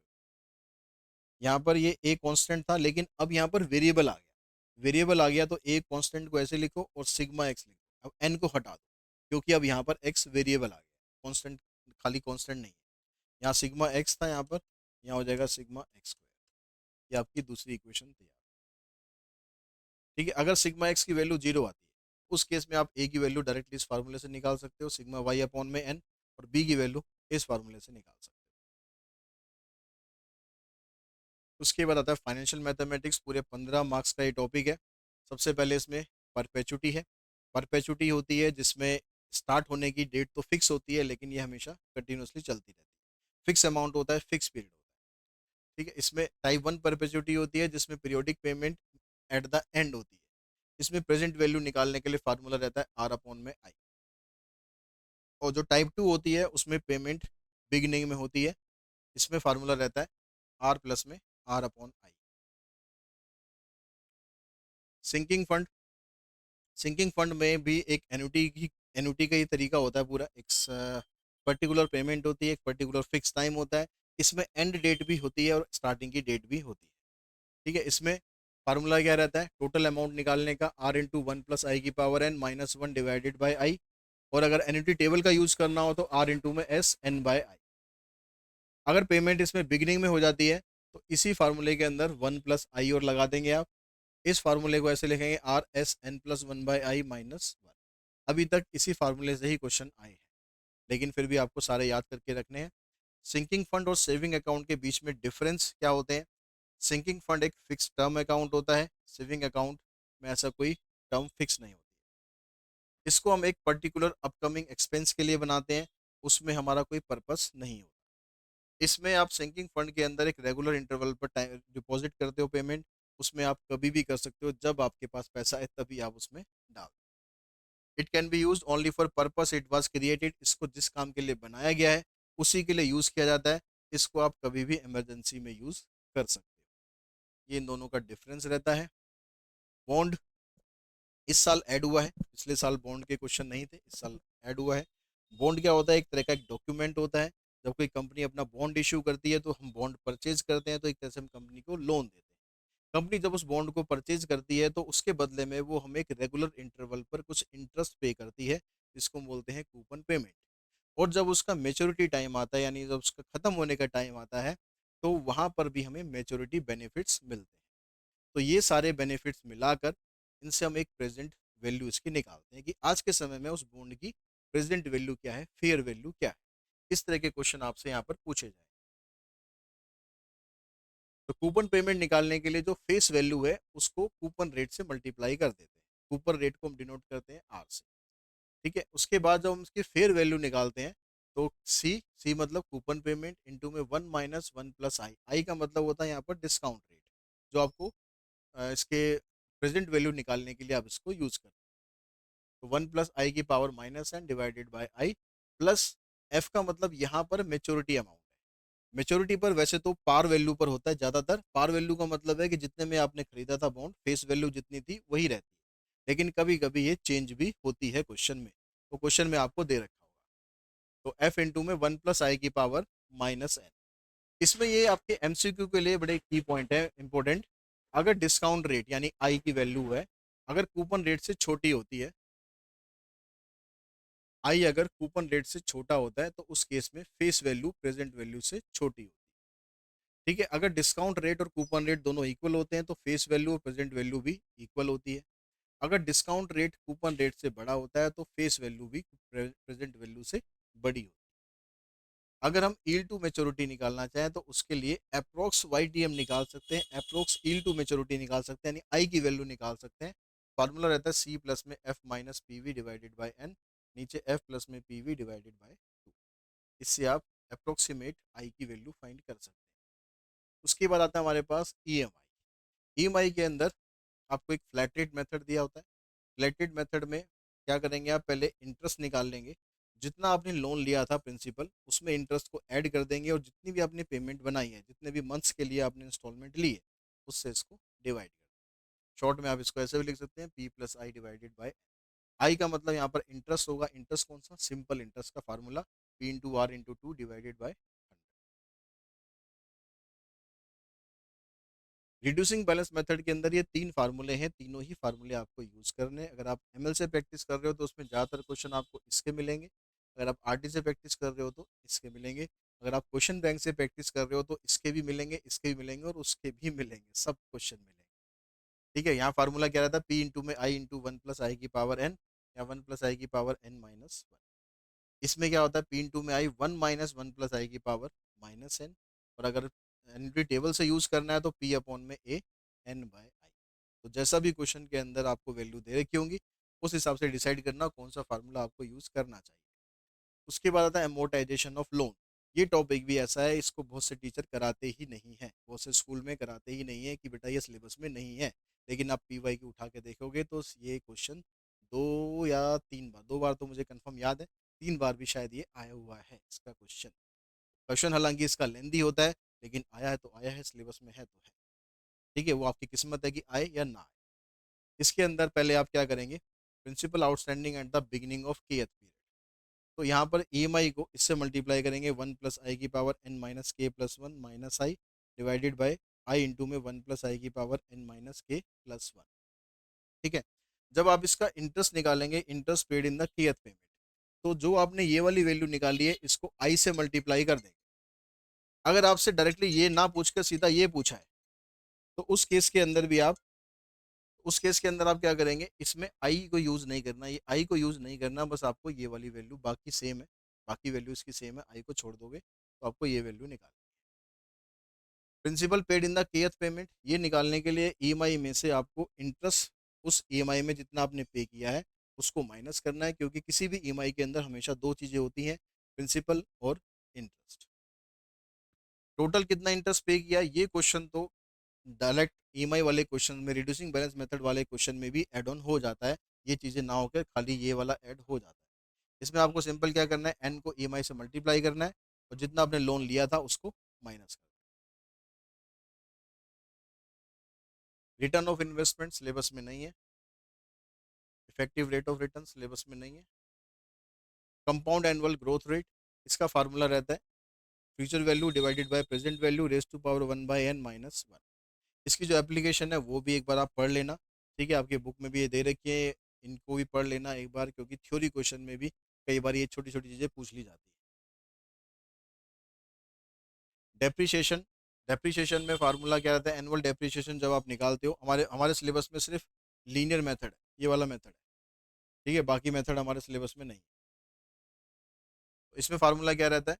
Original value minus scrap value divided by useful life of asset in a year, यानी d equals to c minus s divided by. Depreciation percentage भी क्वेश्चन कई बार पूछा गया है, तो इसको निकालने के लिए डी अपॉन में सी माइनस एस इंटू में 100, ये फार्मूला आपको लगा देना है। इससे आपकी डेप्रिसिएशन परसेंटेज निकल जाएगी। ये सिलेबस में नहीं। उसके बाद आता है एलपीपी, इसके अंदर कुछ खास ऐसे फार्मूले हैं नहीं। ठीक है, इसके अंदर आपको एक ऑब्जेक्टिव फंक्शन होता है जिसको आप जेड से डिनोट करते हो, कुछ कॉन्स्टेंट्स दे रखे होते हैं, यानी आपको इन इक्वेशंस दे रखे होते हैं, लिमिटेशंस दे रखी होती हैं। उसके बाद आप इसका फिजिबल रीजन निकालते हो, जो उसका बाउंडेड जो शेडिड वाला पोर्शन आता है। फिर उसके ऑप्टिमल सॉल्यूशन आप निकालते हो, जो आपके जो एक्स और वाई की वैल्यू निकालते हो, जहाँ पर आपके पास मैक्सिमम या मिनिमम जो भी क्वेश्चन में पूछा गया है, जो वैल्यू निकल कर आती है। ठीक है, तो एक्स और वाई की जो वैल्यू होती है उसको बोलते हैं ऑप्टिमल सॉल्यूशन। ठीक है, तो उसके लिए आपको एलपीपी बनानी पड़ती है। और ग्राफिकल मेथड, इसको सॉल्व करने के लिए हमारे पास कॉर्नर पॉइंट मेथड है, ये आपके सिलेबस से अब हट गया है। तो इसके अंदर कुछ फार्मूला वगैरह ऐसा नहीं है, इसको स्टेटमेंट पढ़ के फॉर्मुलेशन करो, फॉर्मुलेशन के बाद फिर जो भी कंस्टेंट आपके बनाए हैं उनको सिंप्लीफाई करके फिजिबल रीजन निकालो, फिर उनका ऑप्टिमल सॉल्यूशन। तो ये सारा का सारा आपका सिलेबस है, जिसका बेसिक कंसेप्ट और फार्मूलाज वगैरह हमने इसमें डिस्कस किए हैं। ठीक है, होपफुली इससे आपको रिवीजन मिलेगी। आप इसको टू एक्स की स्पीड पर आप देख लेना, जैसे भी आपको देखना है वो देख लेना। ठीक है, और भी वीडियोस इस गैप के दौरान और भी वीडियोस हम लेकर आ रहे हैं आपके लिए। कुछ पीवाई की उसकी वीडियो रहेंगी, कुछ आपको स्ट्रेटेजी वीडियो रहेंगी, कैसे आपको टैकल करने चाहिए, सैम्पल पेपर कैसे आपको प्रैक्टिस करनी चाहिए, उसका ब्लूप्रिंट भी हम आपको देंगे कि क्वेश्चन पेपर के इस बार क्या चांसेस हैं, कैसे कैसे वो आ सकता है, कहाँ से कौन कौन से क्वेश्चन आ सकते हैं। तो इस तरह की बहुत सारी वीडियो आने वाली हैं, तो उसके लिए बस आप चैनल को सब्सक्राइब करके रखना और बेल आइकन को प्रेस करके रखना। आज की इस वीडियो में इतना ही। Thanks all.